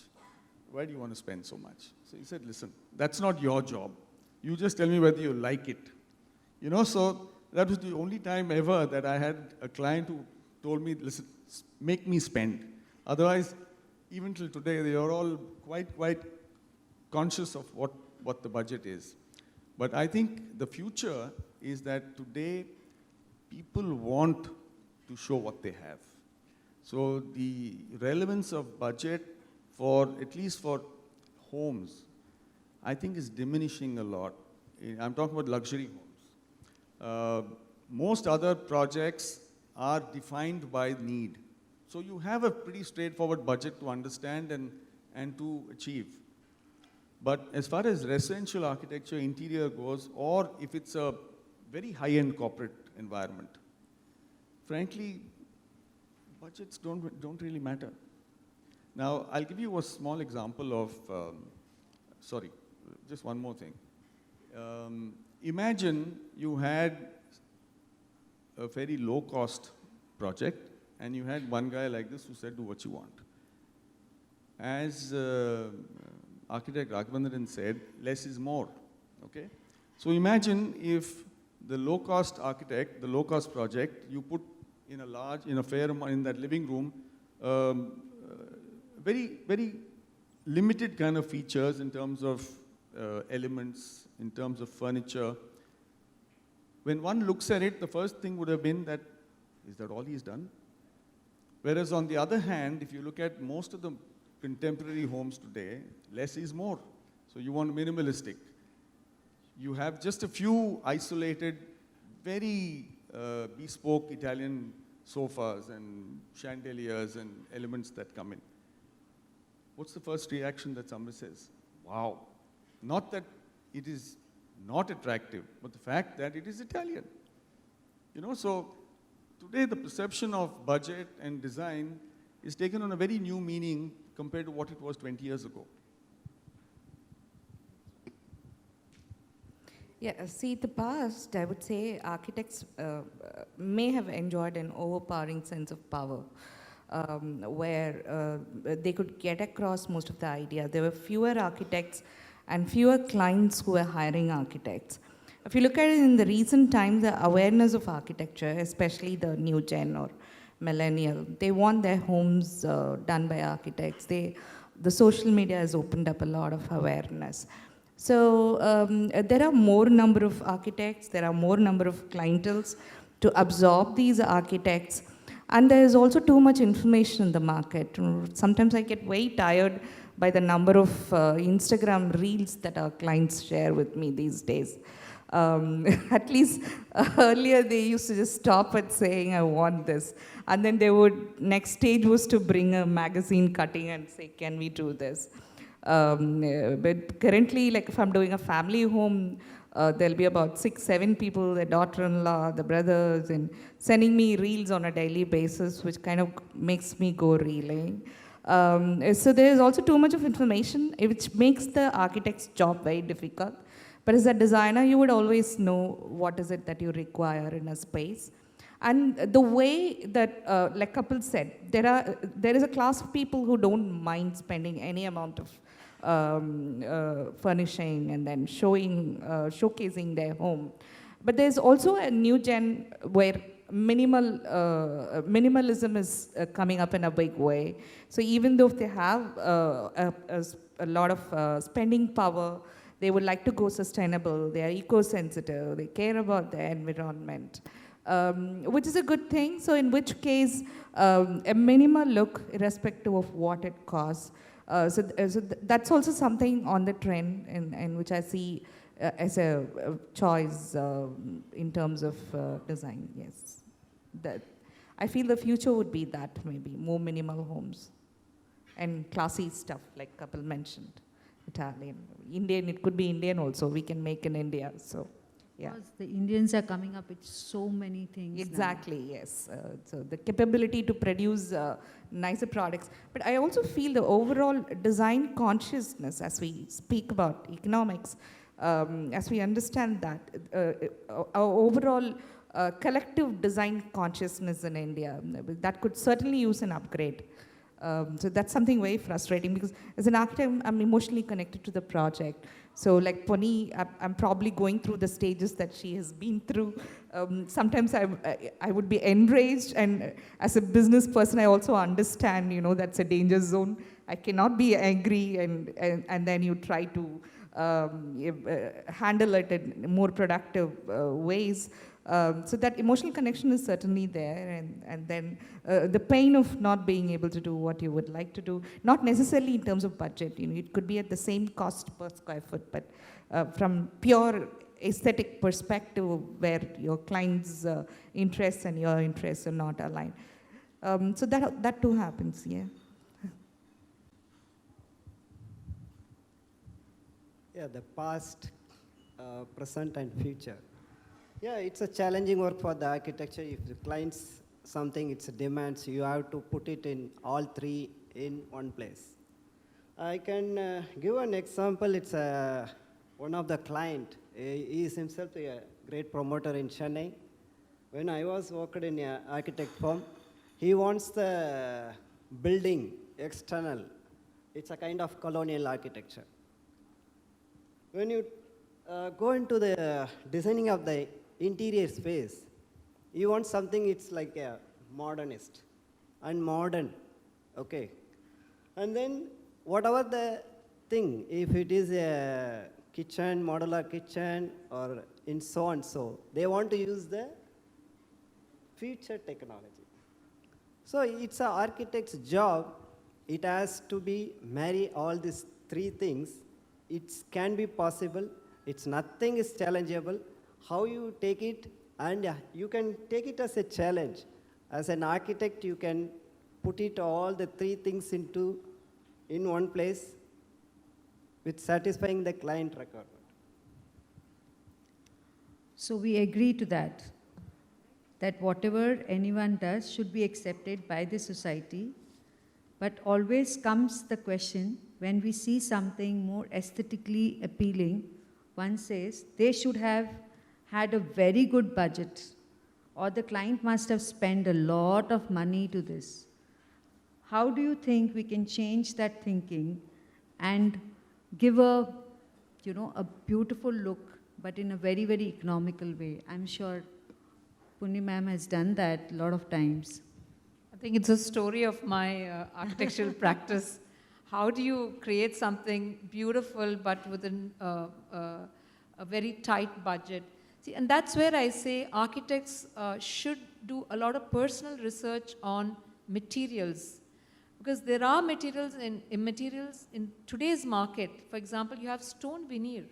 You don't really need to put that 20 mm or 19 mm thick marble or granite, slap it on the wall. You have these stone veneers, laminates, exterior laminates. So your knowledge of materials has to be very good. Your knowledge of negotiating for good materials at a tight budget also should be very good. And that's why I say as architects, we wear different hats. You have to be a research-oriented person. You have to be an academician to a certain level. You have to be a politician dealing with clients. Trust me, when I used to do homes earlier on in my practice, and you had 5 decision makers in doing one home that takes forever to finish. So you'll have to be a politician in handling the decision makers. You'll also have to have the hat of a facilitator. How do you facilitate manufacturing, the segment, vendor segment into your project? You also have to be a smart business person to understand why the client is now insisting on this tight budget. Because remember, when you do homes, they all start with these fancy ideas and then they run out of money towards the end of the project. So you as a designer, as an architect, should have the foresight to forecast, yes, this may happen, that may happen. So you'll always have to be a little alert in how the logistics of the projects come along. How do you make these clients make decisions of, to give a palace-like look, but with a lot of cheaper materials? So I think knowledge of materials is very, very critical. How do you convince a client to use it? So these are all nuances of practice and something that grows with experience, And you also have to remember that you need to allow the client to make informed decisions. And very often times, which I hate doing homes, is that everyone wants to have their say. And finally, look, it's not going to work. And you have to be very diplomatic in how you say it. And that's the reason most of our clients come back to us, because we're able to figure out and to handle these little, diplomatic situations. So I think all of this comes with practice, with experience. But remember, knowledge is power. I keep telling the younger generation, make sure you know your materials. Make sure you research into how they work. Make sure you do that extra research in knowing the marketplace. See, the marketplace today was not what it was 30 years ago. There's a lot of imported materials coming. And suddenly now we have to grapple with something called Make in India. And actually, it's a blessing. When I did the Telangana State Secretariat, we did it in the middle of the COVID crisis. Couldn't buy any material out of India. Couldn't get materials even from the neighboring state. Everything had to come within Hyderabad. And lucky for me, my research of where and how these materials will spring out of Hyderabad was good. So again, I'm saying we are moving through a huge flux. And as architects, you'll have to move along with changes that happens in the marketplace, changes in social movements, changes in political movements. So you'll have to wear a lot of hats and think a little dynamic. Can work. What was the question again, Ekta?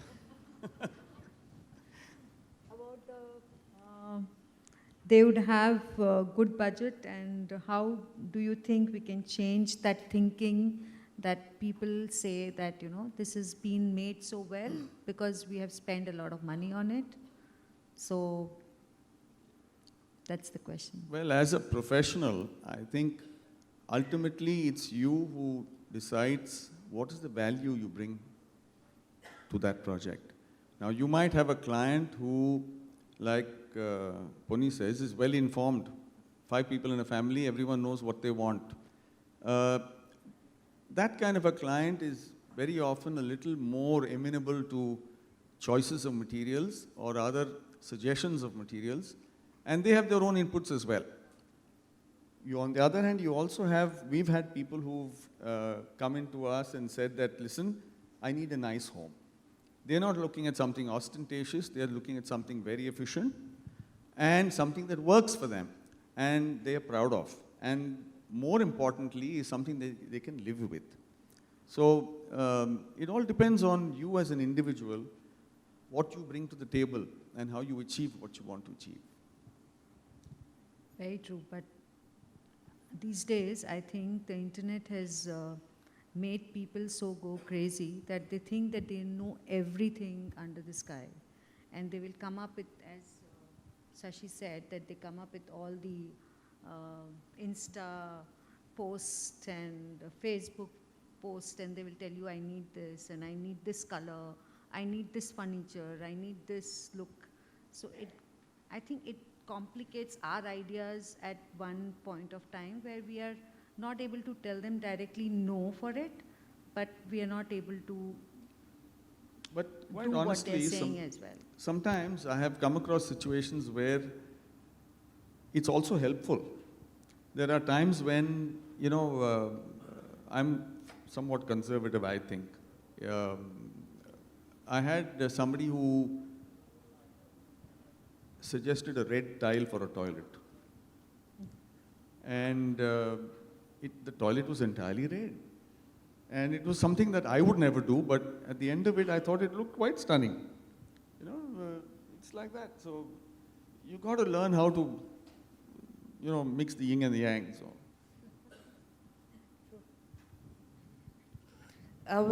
See, when a space is good, I think it's teamwork. So it's not just that they must have had a good budget, they must have had a good architect on board. So on that note, and while we are at economies, I would talk a bit about how architects are approaching the profession. There's a lot of this L1 mindset in terms of whoever codes low gets the.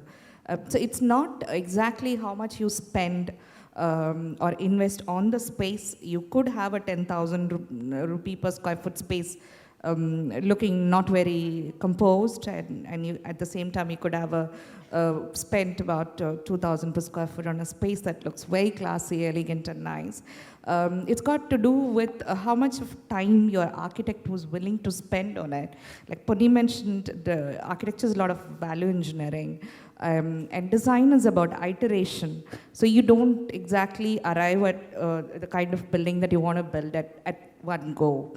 So when you iterate, you go through a process, you throw it to the client, and then you get a feedback, and that gets, morphed into something else. So the whole process, so that's where the beauty in a space comes from, in the way in which you integrate and work. So that's what a good space would be about to me.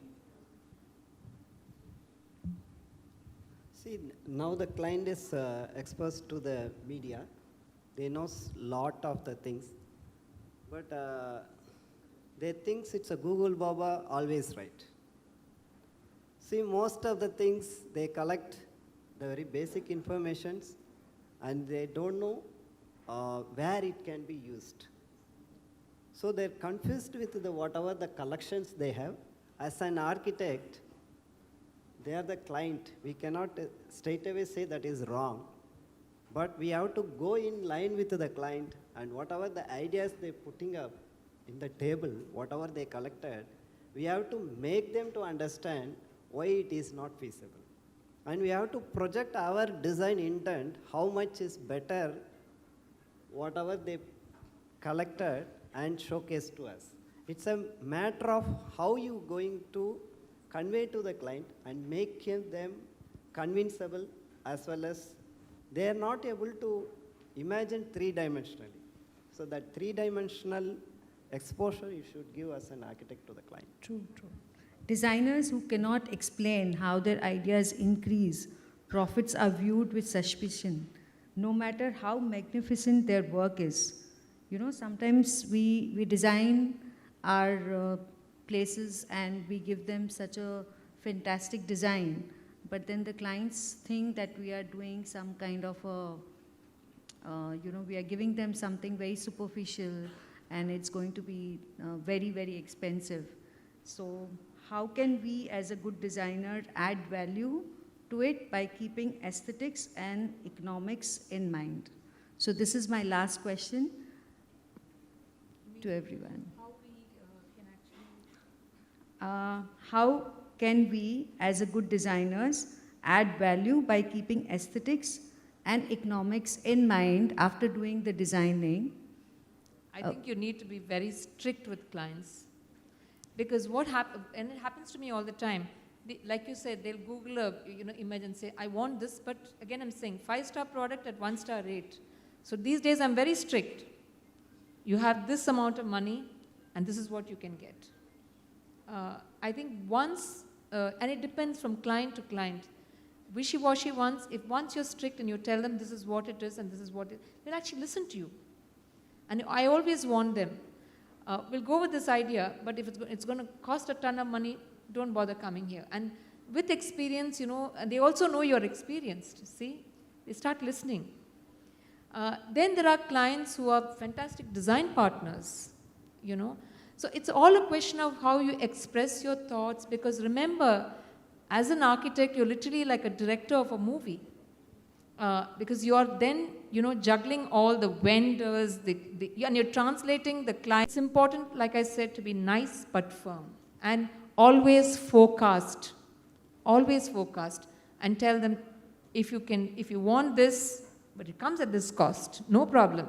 But you do not have this money, here's the alternative, and they will listen.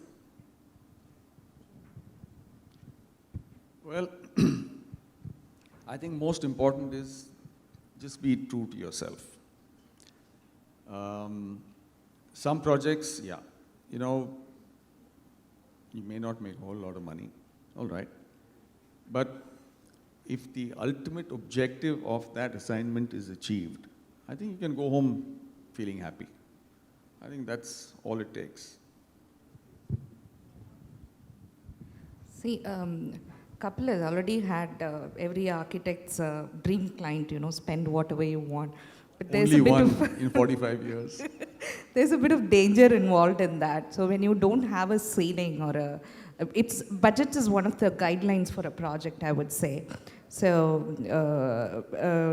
one of the key discussions that we have with the clients in the initial CDB, we call it, client design brief stage, is to define what the budget is going to be, and then we align the design and the product selections accordingly.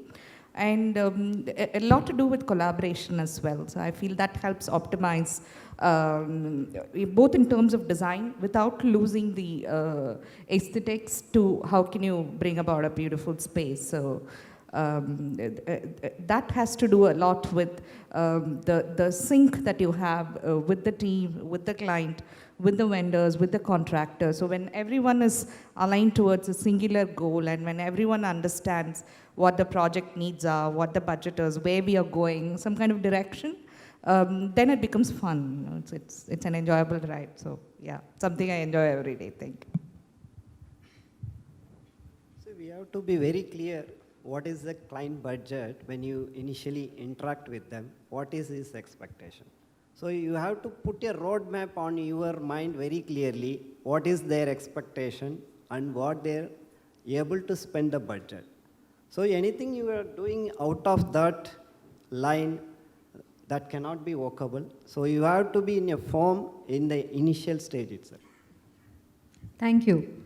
Thank you everyone for your precious time and the vast knowledge on this field on aesthetics versus economics. Thank you so much. Thank you so much to our dear speakers and our moderator. We indeed had a very good time and a very knowledgeable one. I request you all to kindly gather for the group picture. I request everyone to please stay back for the felicitation. I'd now like to invite Mr. Miresh Malan, Chief Sales of ICA, and Mr. Jayaprakash, Senior Sales Manager and Territory Business Lead, Dorma Kaba, to please come on stage and felicitate the Doyen panelists. I request Dr. Architect Poniam Kankaso, please come forward for felicitation.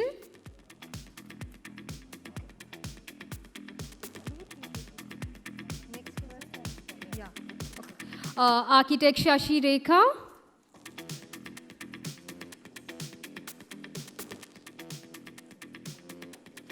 Architect Kapil S. Chitle.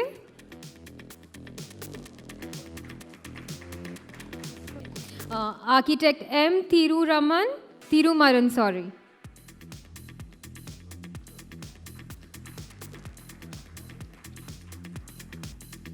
And our curator of the panel, Architect Ekta Agarwal.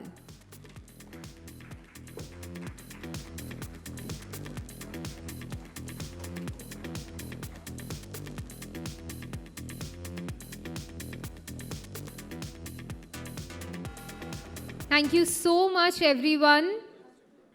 And as we are moving ahead, introducing one after the other our remarkable partners for this edition, I would now like you all to see the magnificent Marble Center International. It is one of our partnering brands for the Design Debate Chennai edition. To kindly play the AV for MCI.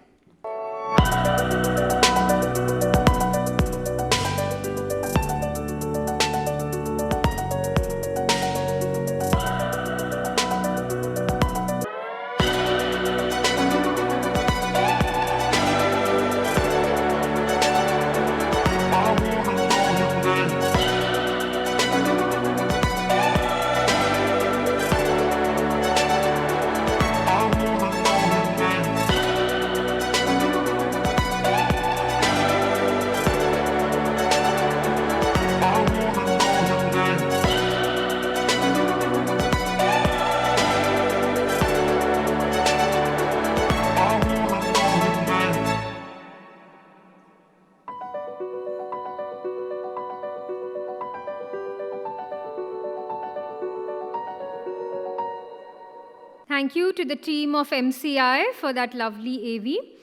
I'd like to now invite Mr. Jayakumar Niranjan, Vice President Business Development, to kindly come on stage and present further about this extravagant brand and its services. A warm welcome on behalf of Marble Center International. My name is Jayakumar Niranjan. I am the Vice President taking care of the business development of our company. My special respects to all the senior architects who are here, whose contribution to the society definitely is very valuable. I'm sure it has made this world a better place for us to live. Now, before talking about my brand, I would like to kind of interact with you a little bit about this material. I mean the stones. I'm very delighted to talk about this stone, more so because I'm going to interact with the creators who are here about one of the most wonderful creations of the Almighty. Yes. Now, talking about the stone, it's such a wonderful material. I consider it one of the most wonderful creations because it is so beautiful in the first place, so versatile. It is like, it offers wide range of colors. It offers you wide range of patterns, and the kind of transformation that this material can do to your interiors, I did not tell you. It is so immense, and I can't think of any material, manufactured material, that can be even parallel to this. Because when it is manufactured material, there is a limit to it. Be it colors, be it patterns, be it what you call the inconsistency that it gives, and it is never stopping. Like it's not, I don't think, anybody can see an end to this material. It keeps coming. Nature keeps giving us wonderful colors, wonderful textures. It's so immense.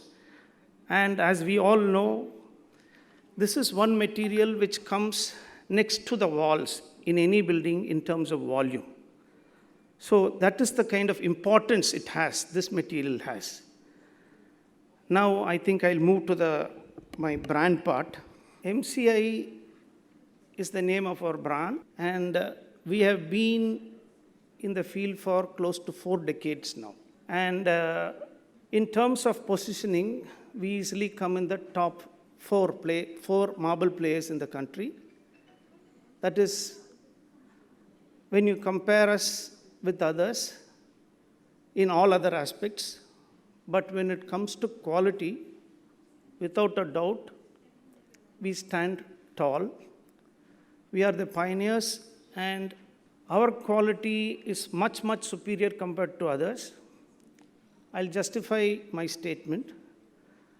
I say we are superior to others because MCI is the only brand in the entire country to import marble in the form of finished slabs.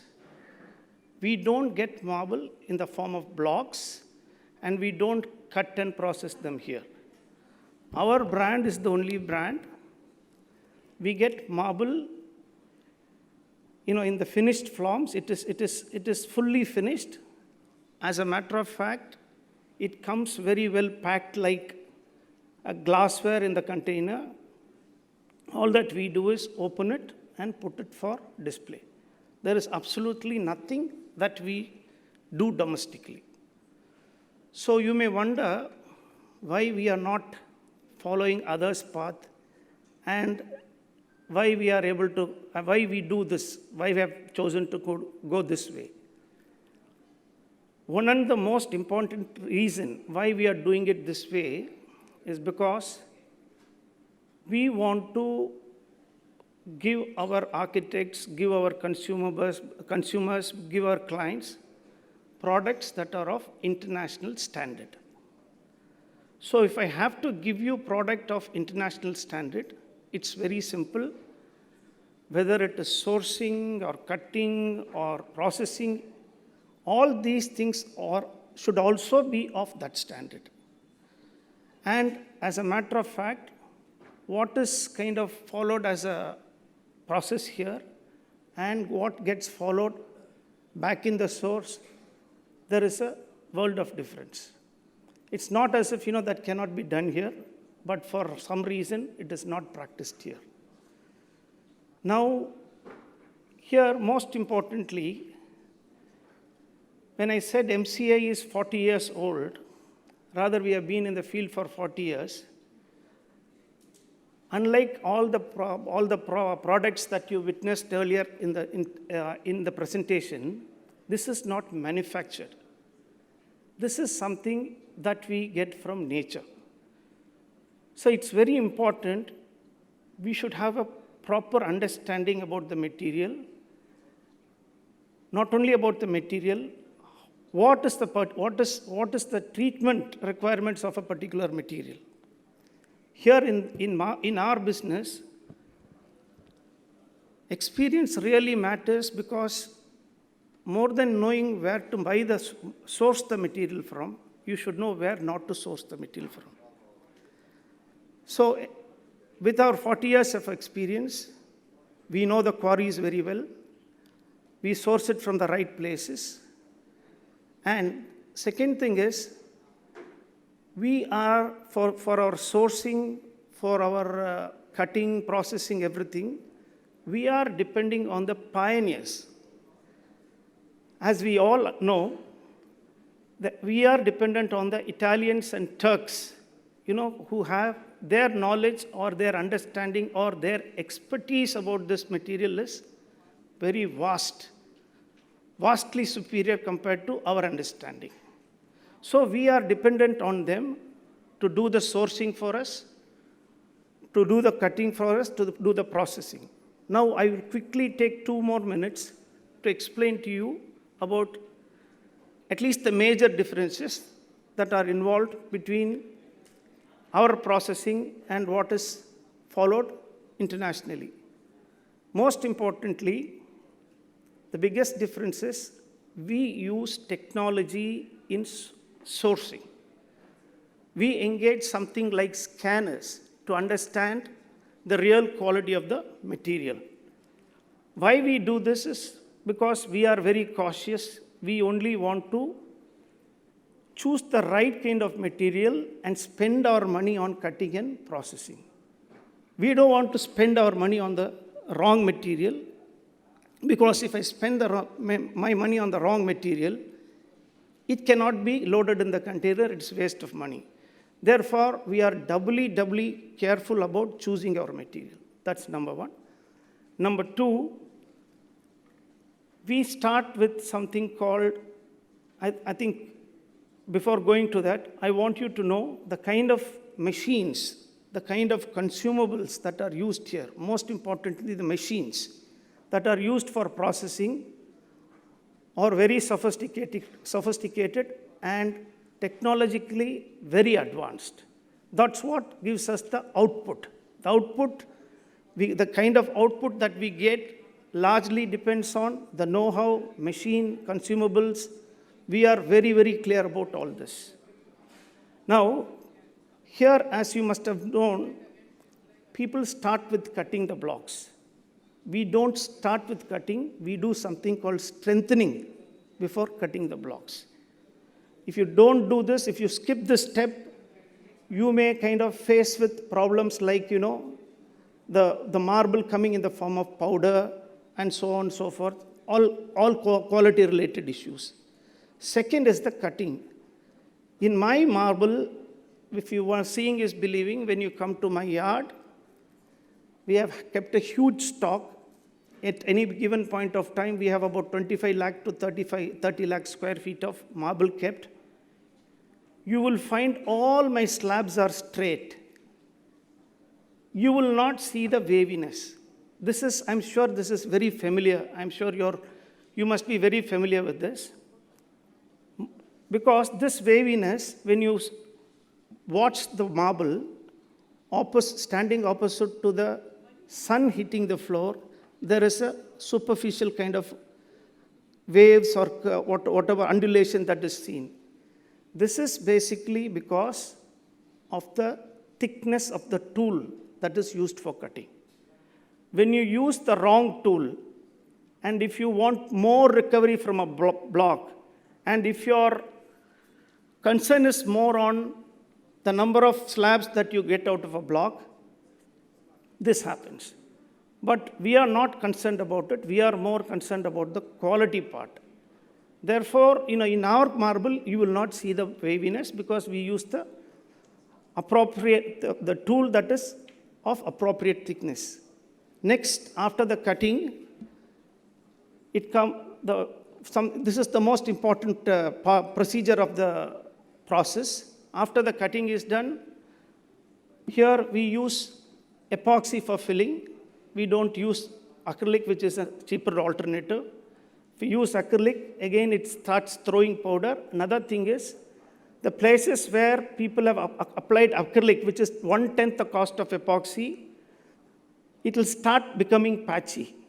Like the best example is your mobile cover.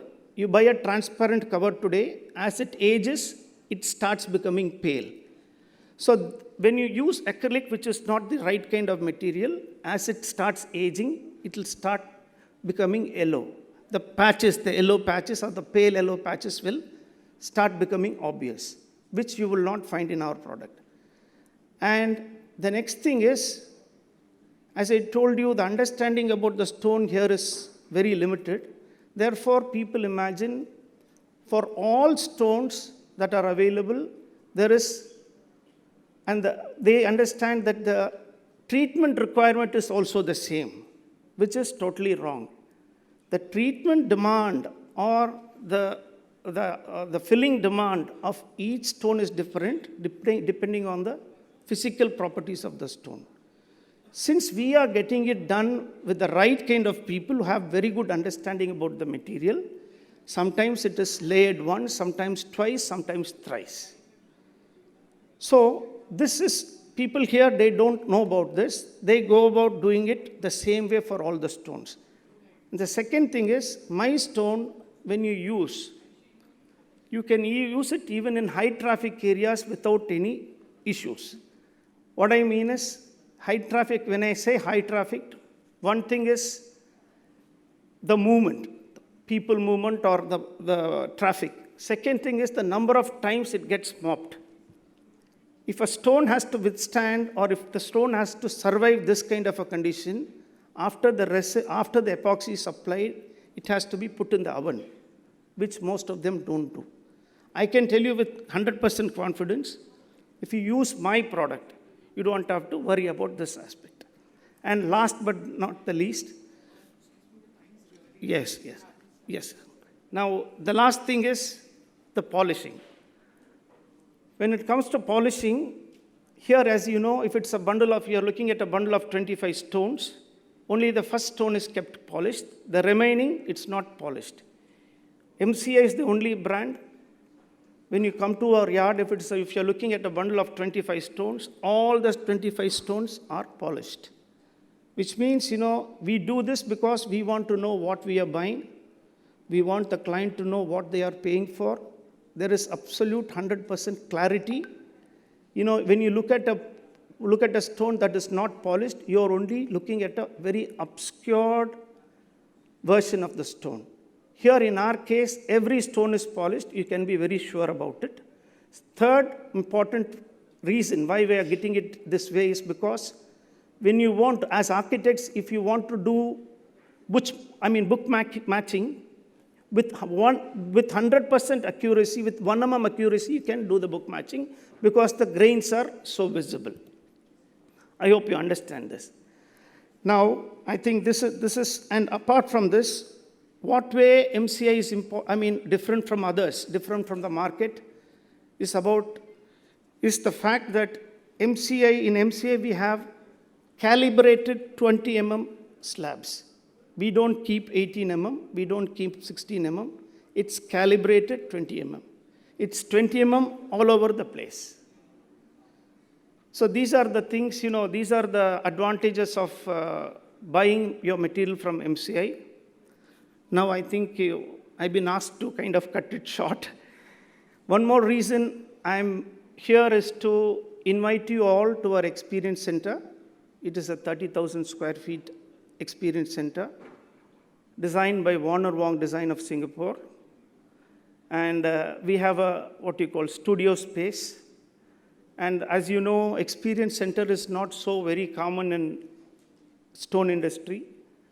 We have one of the very good experience center in the country. And it has been given a lot of good awards also for the way it is done. And when people visit the experience center, they walk out with a lot of satisfaction that they've seen a great place, and it also helped them gain fantastic understanding about the product, fantastic understanding about how a good interior can be done with using good quality marble. So I think, the time is, I have so much more to share. For lack of time, I would like to kind of wind up here. Thank you very much for your time. Enjoy your evening. Thank you. Thank you so much, Mr. Jayakumar, for that gripping presentation. Following the concept of acknowledging the finest brands in the design and architecture segment, we now move on to our next partnering brand, Bonton. Can we please have the AV? Bonton Furniture Solutions is an Indian furniture manufacturing company which has consistently been pioneer in transforming institutions and workplaces, with the mission to realize our customers' vision and turn their expectations into reality.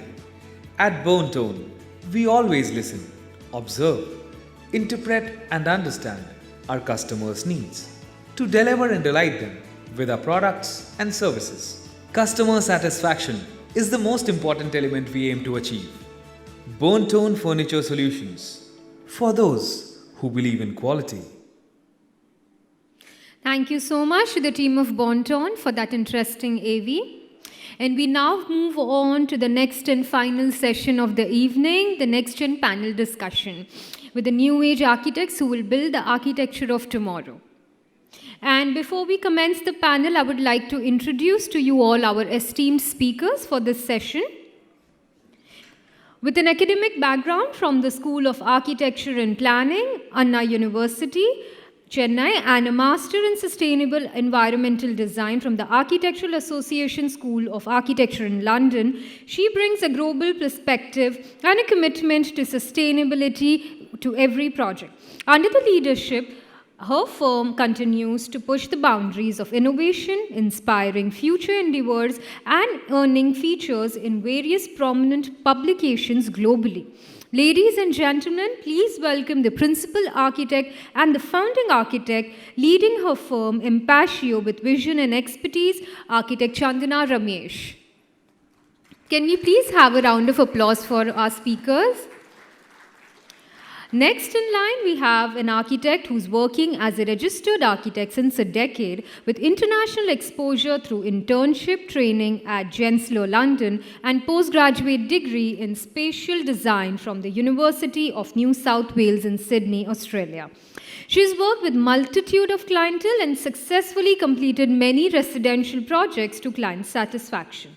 With a huge round of applause, please welcome the co-founder of the design shop, architect Kirtika Surendra. Can we have a round of applause for architect Kirtika?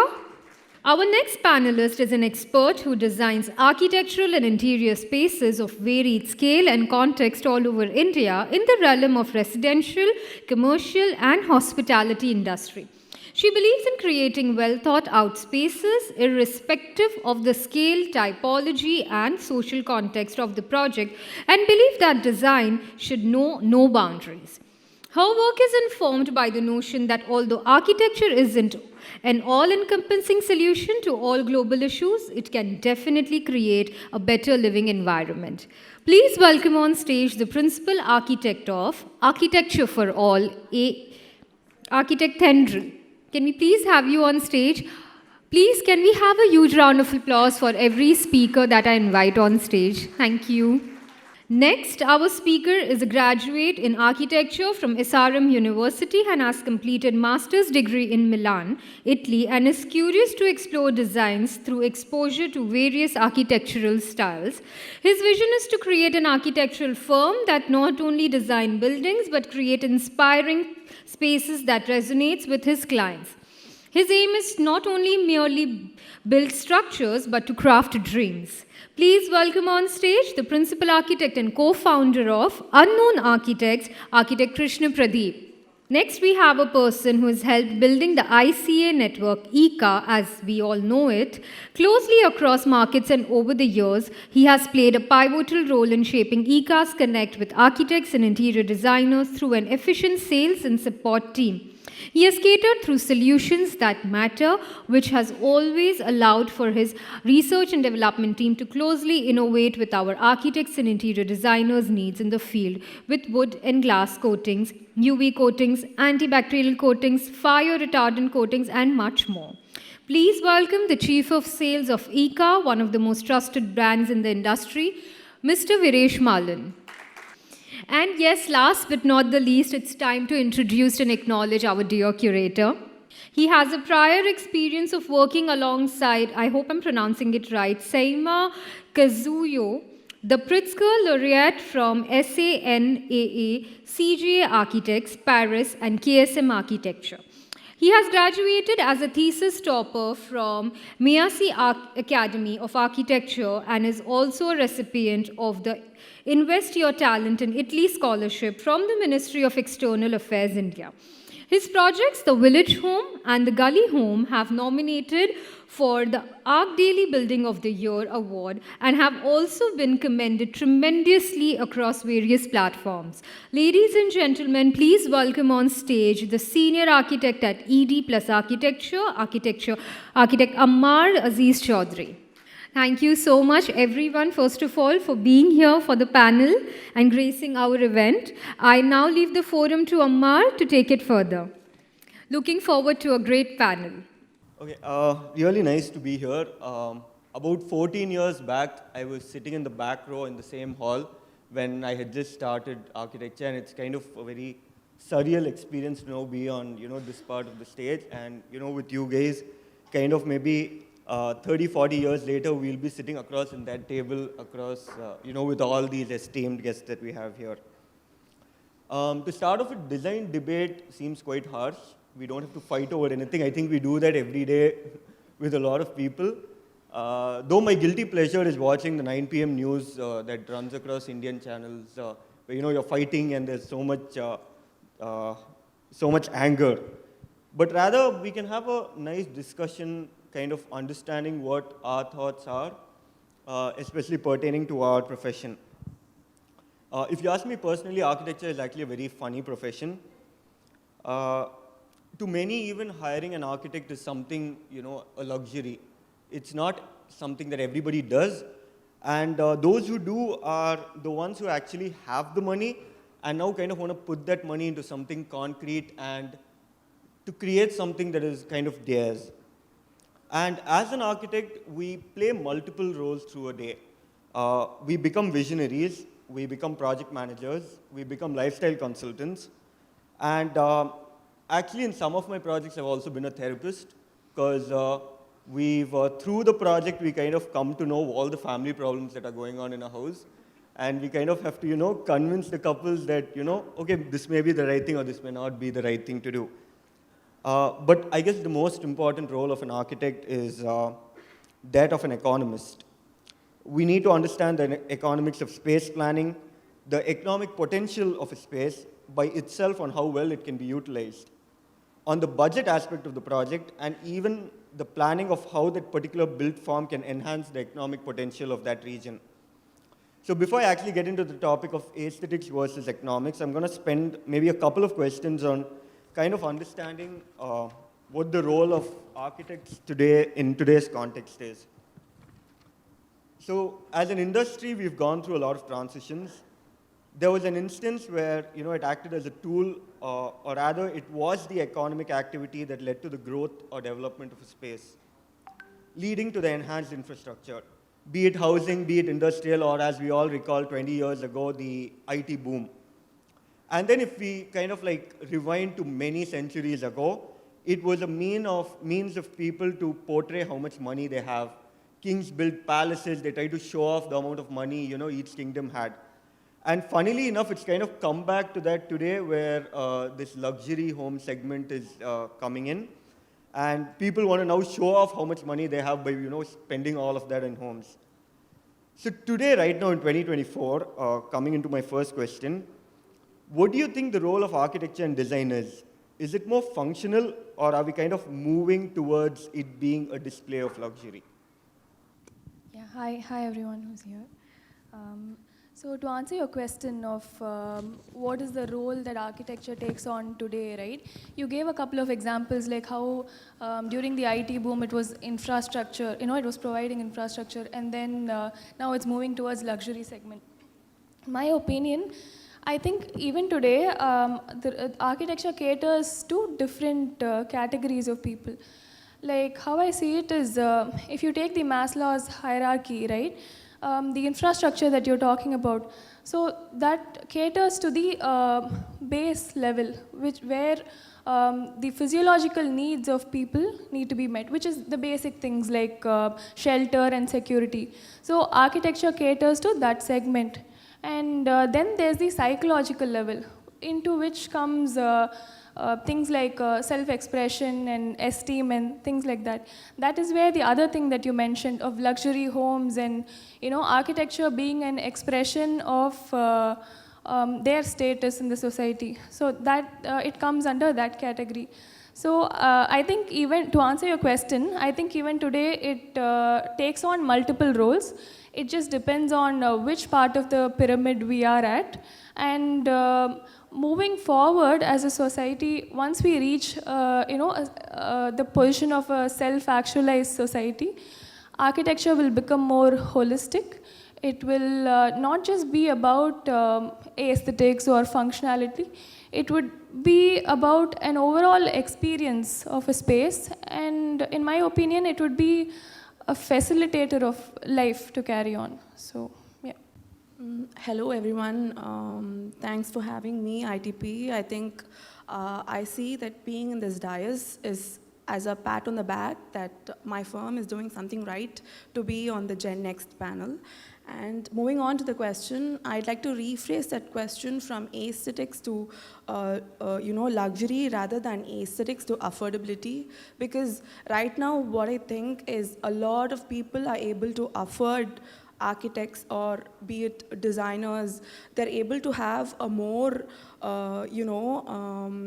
well-designed houses, or probably move into the aesthetic segments through social media, through the awareness into architecture.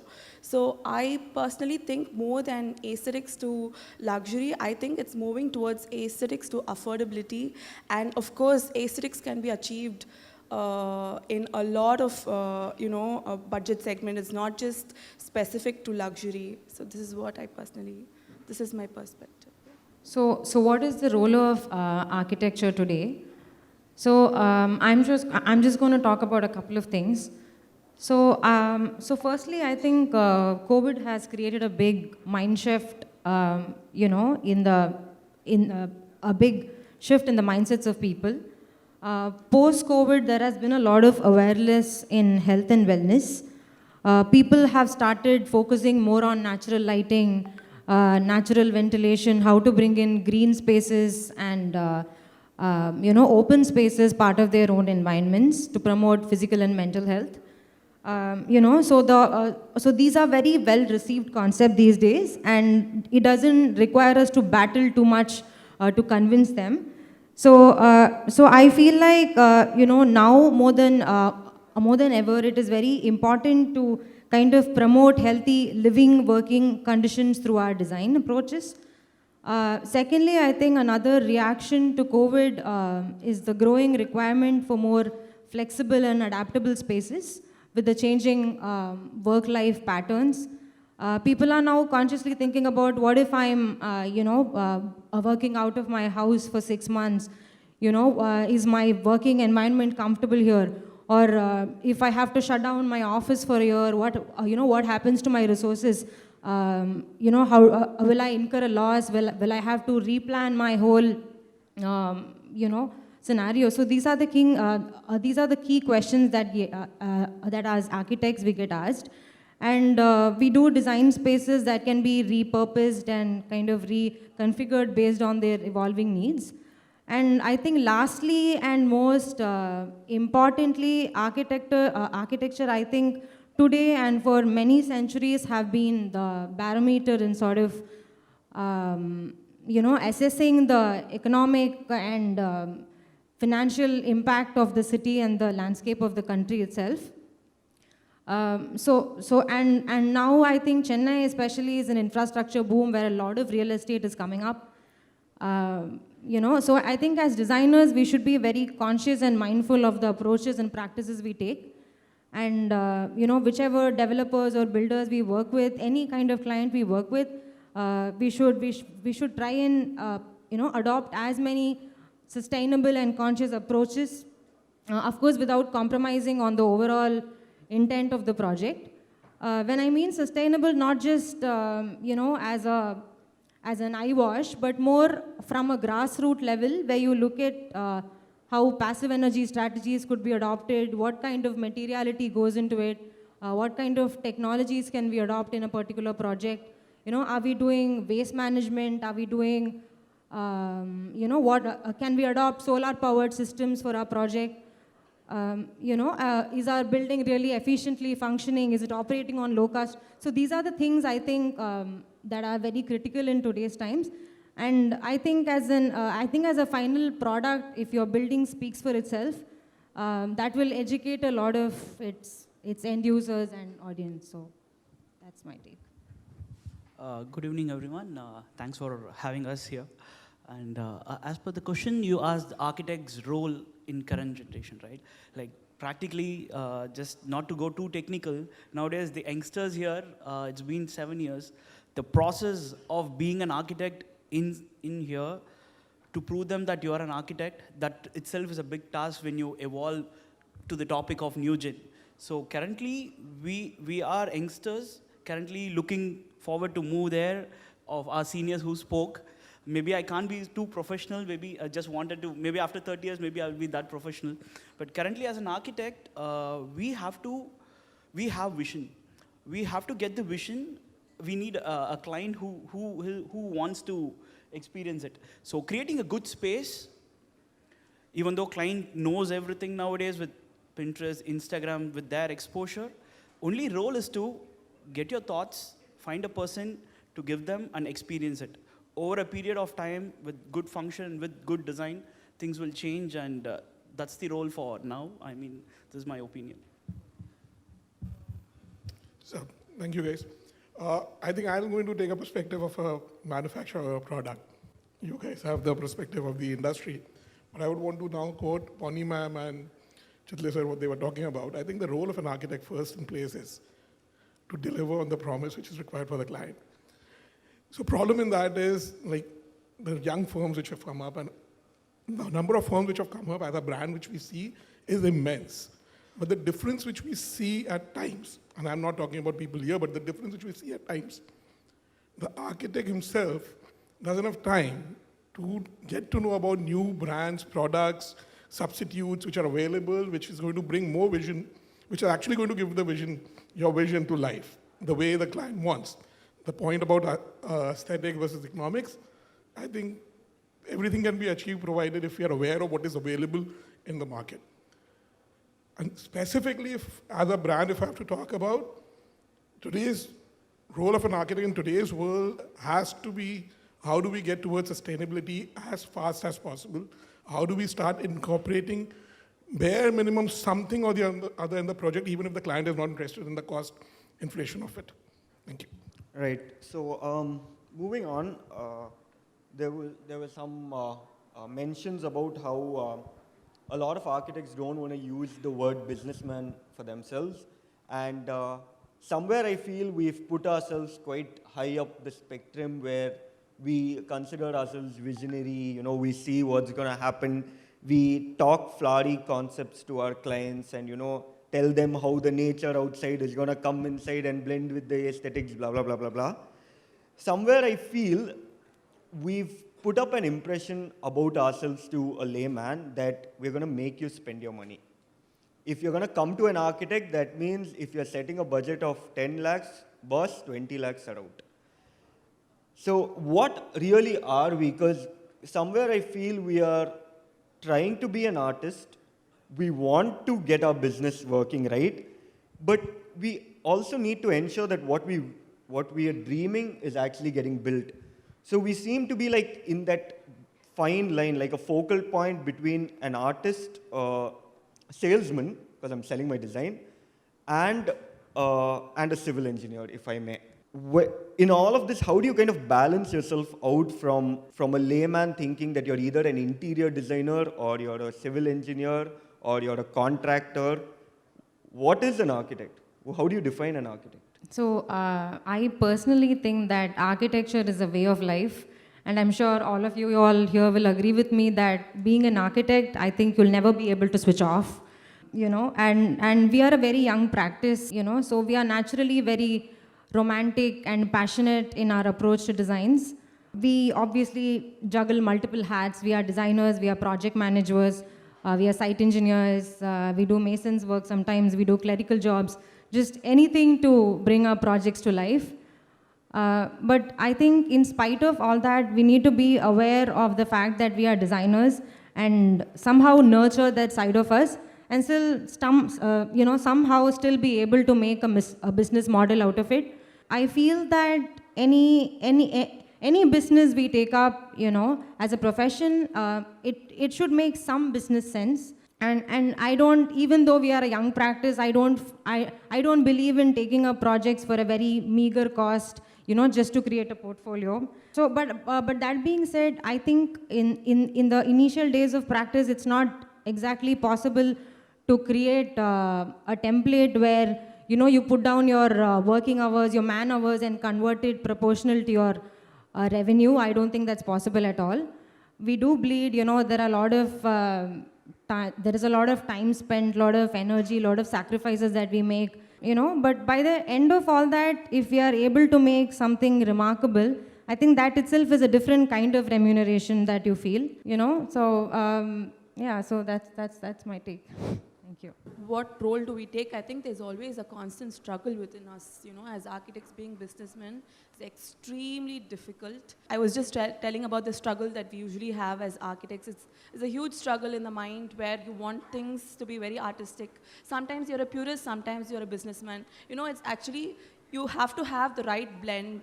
In my case, I have a business partner who's a businessman, where I'm the design head. So there's always an argument, but at the end, as a firm, we try to hit it right? So this is how it works for me personally.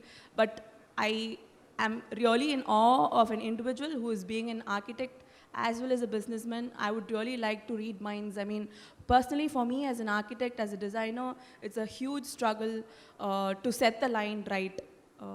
So yes. To answer the question, what do I feel is the role of an architect? So I think definitions can be very reductive because we do so many things, it's hard to define.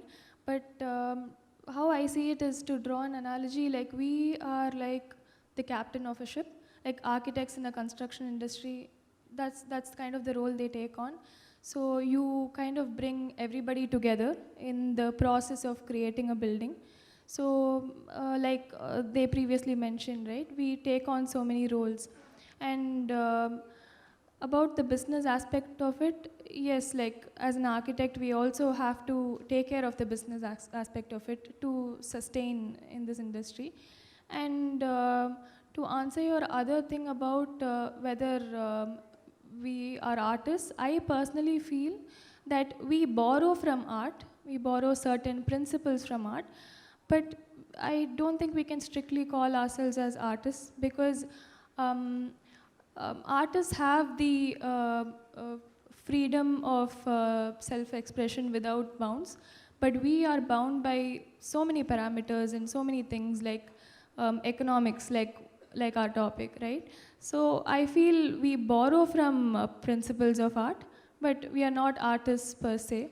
So that is how I would define the role of an architect. And another thing I would like to add on to your question, like you mentioned, right, like how to a layman, who an architect is something that's confusing. They ask you like, are you a contractor, are you an interior designer? I think we are partly to blame. We sort of gatekeep our, our profession and our community. And I think that's something that has to change. We need to engage in conversation with not just our circle or not just creative people, the other people that we cater to. So I think that was just worth mentioning. We architects, we are vulnerable professionals. We create a bridge between business and artist design. So as before, architects were saying that we have to marry, we have to be businessmen as well as architects. There is going to be n number of consultants, people who's going to work with us. Yes, design will be done. After a part, complete project management, there are so many other things which we have to face it. So for that, I really think a good architect has to be a businessman, for sure. Why not? Everyone needs money, right? So that's one of my point. And yes, as you said, we architects, like what you say, you were saying that laymen people were done and this cannot be done. So I really think we have to be a businessman to be a good architect. Yeah. As a brand or as a product, we meet architects, interior designer daily across the country, left, right, center. And I can just only share one thing. Every architectural firm is a business firm. They always, like Mr. Chille said, that you don't keep cost in mind when you are designing, but when the design is done, everything comes down to how it can get executed.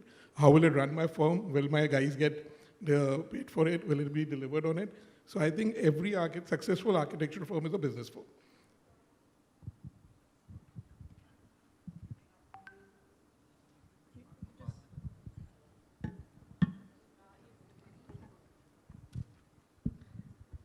Right, moving towards our topic, aesthetics versus economics in the field of design and architecture. Often we hear many people saying or taking pride in the fact that they've spent a certain large volume of money in their house, or it kind of becomes like, oh, I managed to source this particular marble from here, or all the furniture at home is completely Italian, and I have a certain craftsman who's come and done it. This would be for a lucky few clients who don't really have, a budget in mind. But then there are also clients on the other side who have a fixed budget, which may not be as enormous as one would hope for it to be. Kind of what happens is we equate money with beauty, because if you're buying Italian, then it's beautiful. But if you're buying home center, suddenly you won't even tell it's home center, because somewhere it's like, oh, that doesn't equate to beauty. Is spending a lot of money what defines a good design? Do I have to be covered head to toe in Louis Vuitton to be called good looking? Or can simplicity, can doing what suits that particular project, doing what suits that particular client, and also the context in which it is done enough?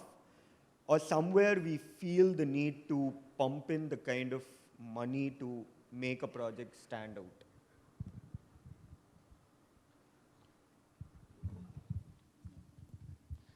So, to answer your question, no, money does not necessarily, expensive does not necessarily mean good.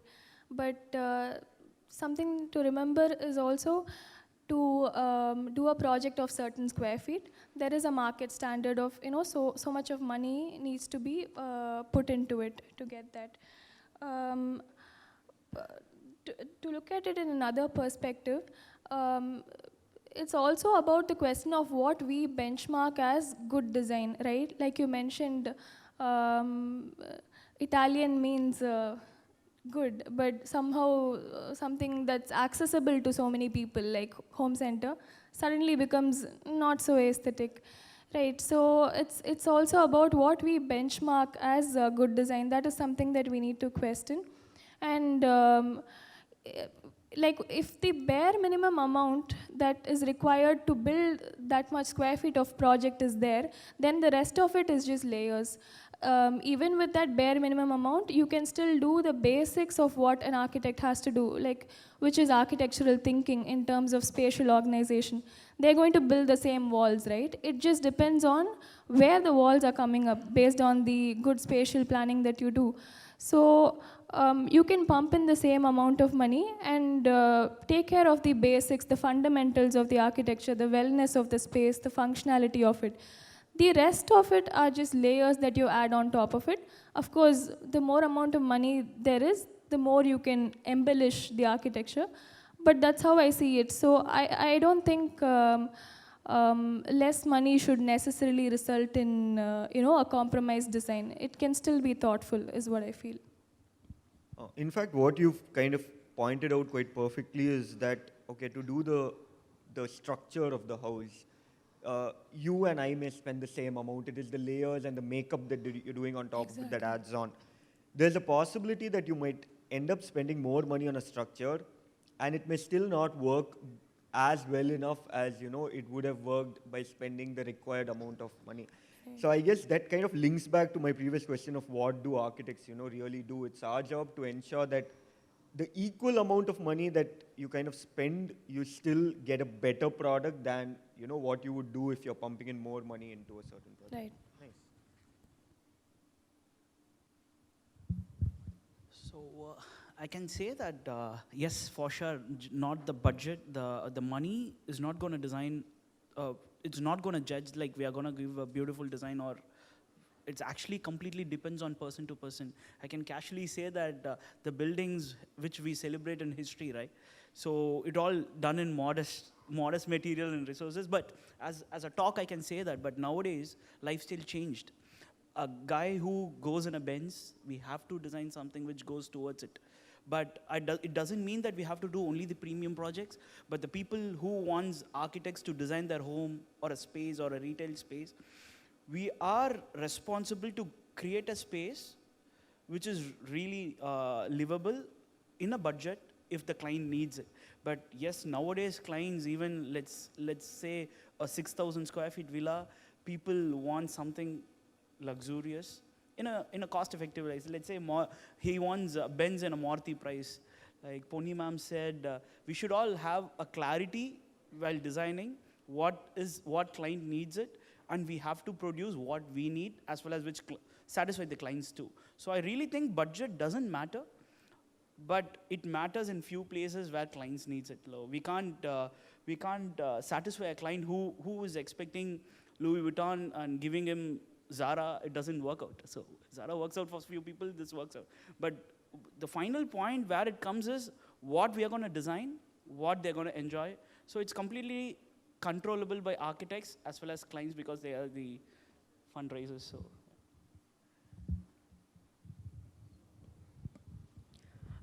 So what money does is money or commerce does is it prescribes a certain value to anything that we do. So just because something is expensive doesn't mean it's a great looking design, and just because something is economic, I don't think it's a poor design. As architects, we are attuned to looking at aesthetics as our primary approach to everything. And most importantly, I think more than looking at the aesthetics part, the practice comes with being more the problem solvers. So right when we onboard the project, we look at the life cycle of the project, and then we start connecting what is the right balance that could go between the aesthetics and the economics of that particular project. We focus more on what kind of materials, what kind of technology, what is the right kind of detail that has to go into that specific project. It is like walking a tightrope. You need to navigate a lot of things. There'll be a lot of criticality, a lot of limitations that come through the process. But I think as architects, we are innately built to deliver a good design. That's the whole purpose of being an architect.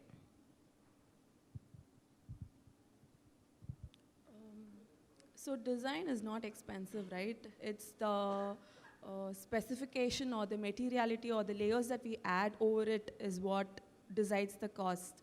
So design is meant to be a solution, it's meant to be solution based.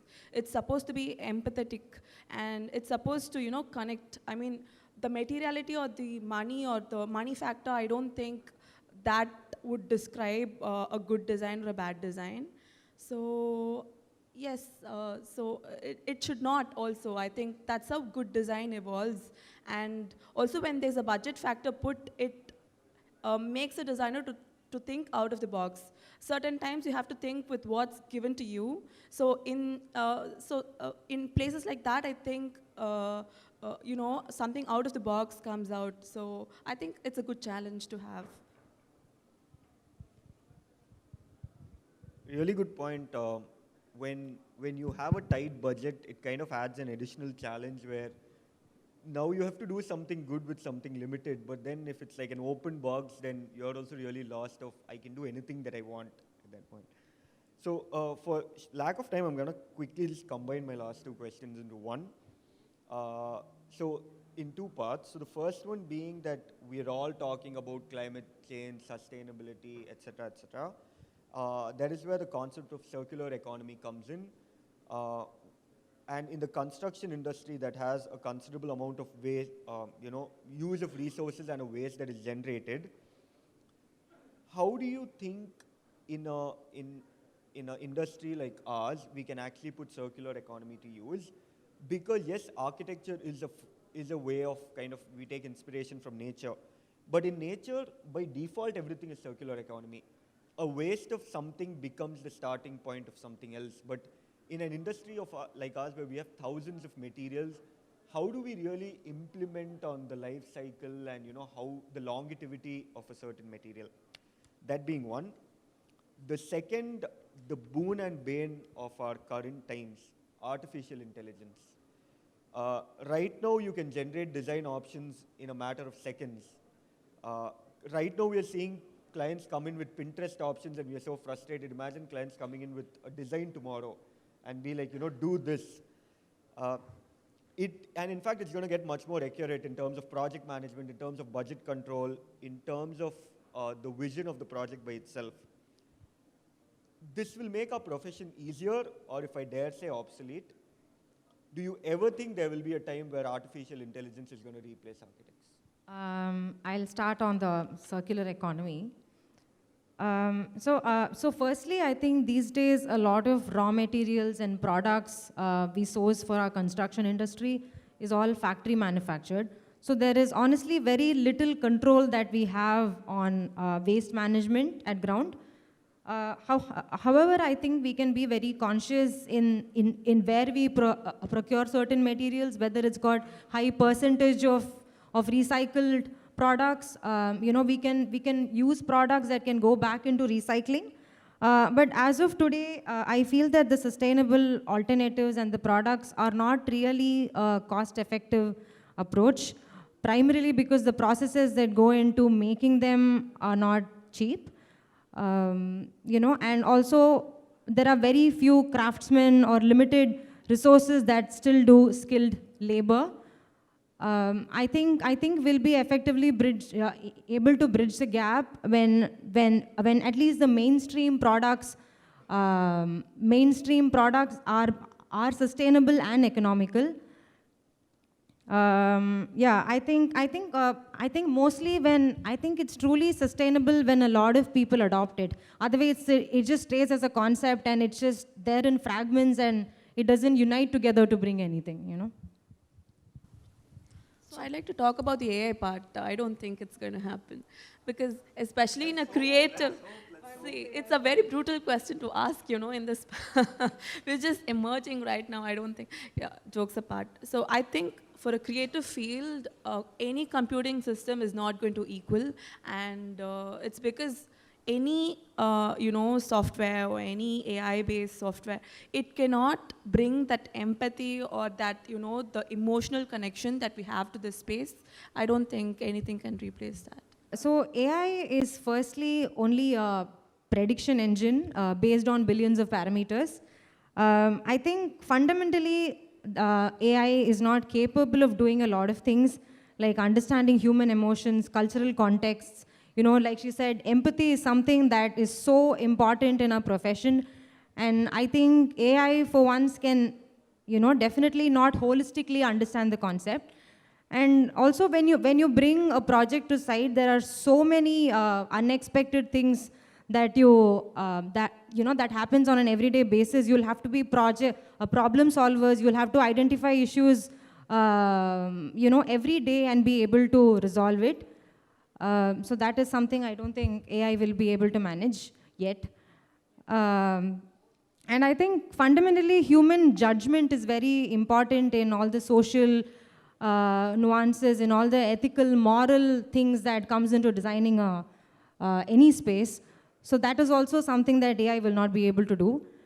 But I think overall it's important to be aware of all the possibilities that AI could do and integrate it wherever it conserves time and effort from our end, give it all the rudimentary job so that we finally have the time to do some creative work. I think that's where we need to adopt AI and not be too scared of it. So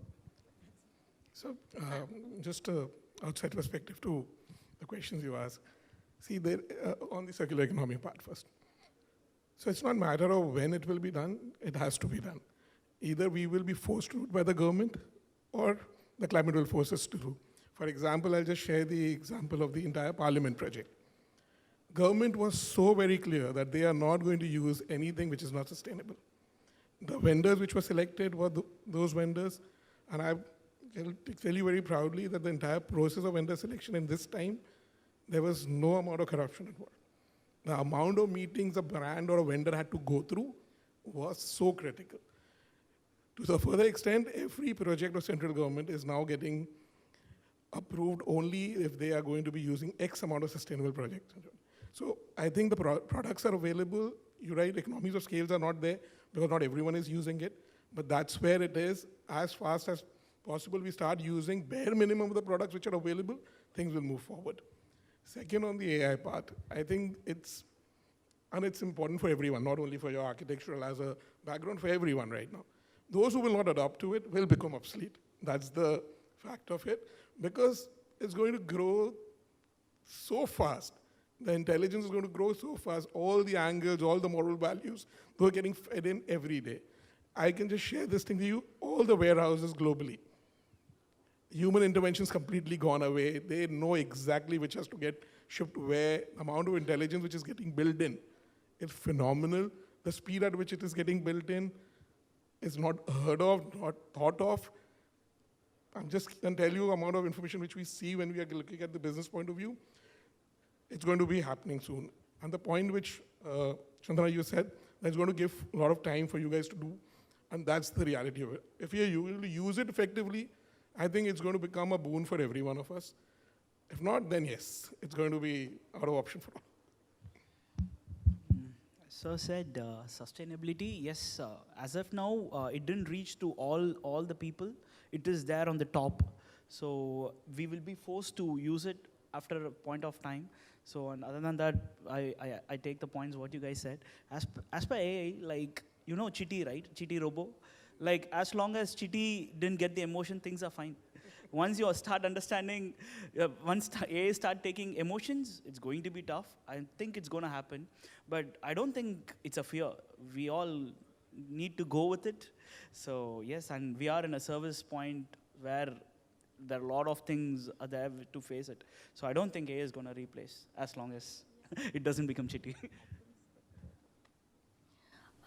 First part of your question about sustainability, I think it's a very complex question that I think experts in sustainability could answer better. But to give you my perspective, I think there are two ways to go about this. First thing is the usual route, which is vernacular materials, to look at that. But it comes with its own shortcomings, right? Because there was a reason why we moved on from that. Because to give you a small example, like a lot of vernacular materials cannot support the high-rise structures that we today need. So that is one aspect of it, vernacular materials. The other thing is to look at newer materials which probably have a longer lifetime. Like if you cannot find biodegradable materials, probably look at recyclable materials. For example, rather than RCC structures, maybe metal structures are more sustainable in the sense that they come up to what, like 50 to 100 years, and you can still dismantle them and reuse them when you want to renovate, right? So I think that's another way to look at sustainability. And another thing is there are different things that can be done, like policy level changes also impact sustainability. For example, we can't use vernacular materials because we need to go high rise in cities. Maybe decentralizing of cities can be a way to create sustainability. Then we would go for more of a horizontal growth. And advancing in material knowledge, which is already being done by so many experts in the field, and also the social responsibility that we have as architects. I think that is the most important thing that I can highlight, that good timeless architecture can be sustainable, because when you build buildings that probably are not thoughtfully made, lack function, or are not experiential, people will want to renovate it. It is going to get rebuilt. Right? When you create something that's timeless and that caters to the needs of the people, that is going to be there for quite a bit of time, and that in itself is sustainable, is what I feel. And to answer your question about AI, I think I very wholeheartedly agree with what he said, that it's not something that we have to fear. It's something that we have to embrace. Anything that comes in new that is going to increase the efficiency of work, right? It has to be embraced. And here's the thing, that architecture is not just fixed parameters of function or aesthetics. It is very complex and a lot of abstract layers to it. So what I feel is until the day that AI becomes sentient, it is not going to replace us. Whether it will become sentient and how fast that's going to happen is something that only time will answer. But when it does, I think we should keep our ego aside as architects, that not everything revolves around us, and I think we should embrace it. There will still be other ways in which we can contribute to this world. So that's what I feel. Lovely. I think that will bring us to an end of this gruesomely long panel for many of you looking at your phones right now. So hope whatever we've discussed kind of creates a small ripple effect, and we're able to kind of implement something of that in our day-to-day practice. Thank you guys for having us here. I request you all to please stay back, and yes, it will create a ripple effect, in fact, even much more, because that was so knowledgeable and it was so intriguing, this session, that we got to learn everything about different ideas, sustainability, be it budget, to be the AI, and we really look forward to more such panels. I would now like to invite Mr. Gaurav Maheshwari and Mr. Shahid Sheikh, business head from Kushi 7, and Mr. Girish Chaube, business head, Bonton. I'm sorry, Mr. Gaurav Maheshwari from Marble Center, India. Kindly come on stage to felicitate our dear panelists. Okay, I request Mr. Gaurav Chaube from Bonton to kindly felicitate architect Chandana Ramesh.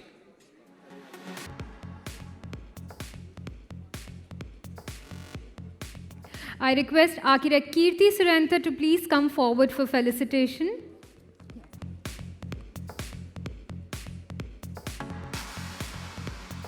Thank you so much. I now request Mr. Gaurav Maheshwari from Marble Center International to kindly felicitate architect Tendril S.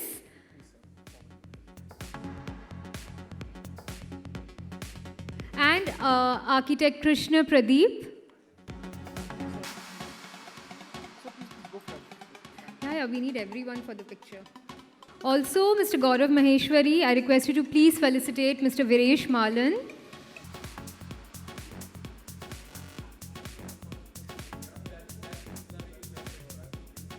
And last but not the least, Mr. Shahid Sheikh, business head of Kuchi 7. I'd like you to felicitate our dear curator, architect Amar Aziz Chaudhry. Okay, I request everyone to please come together for a group picture.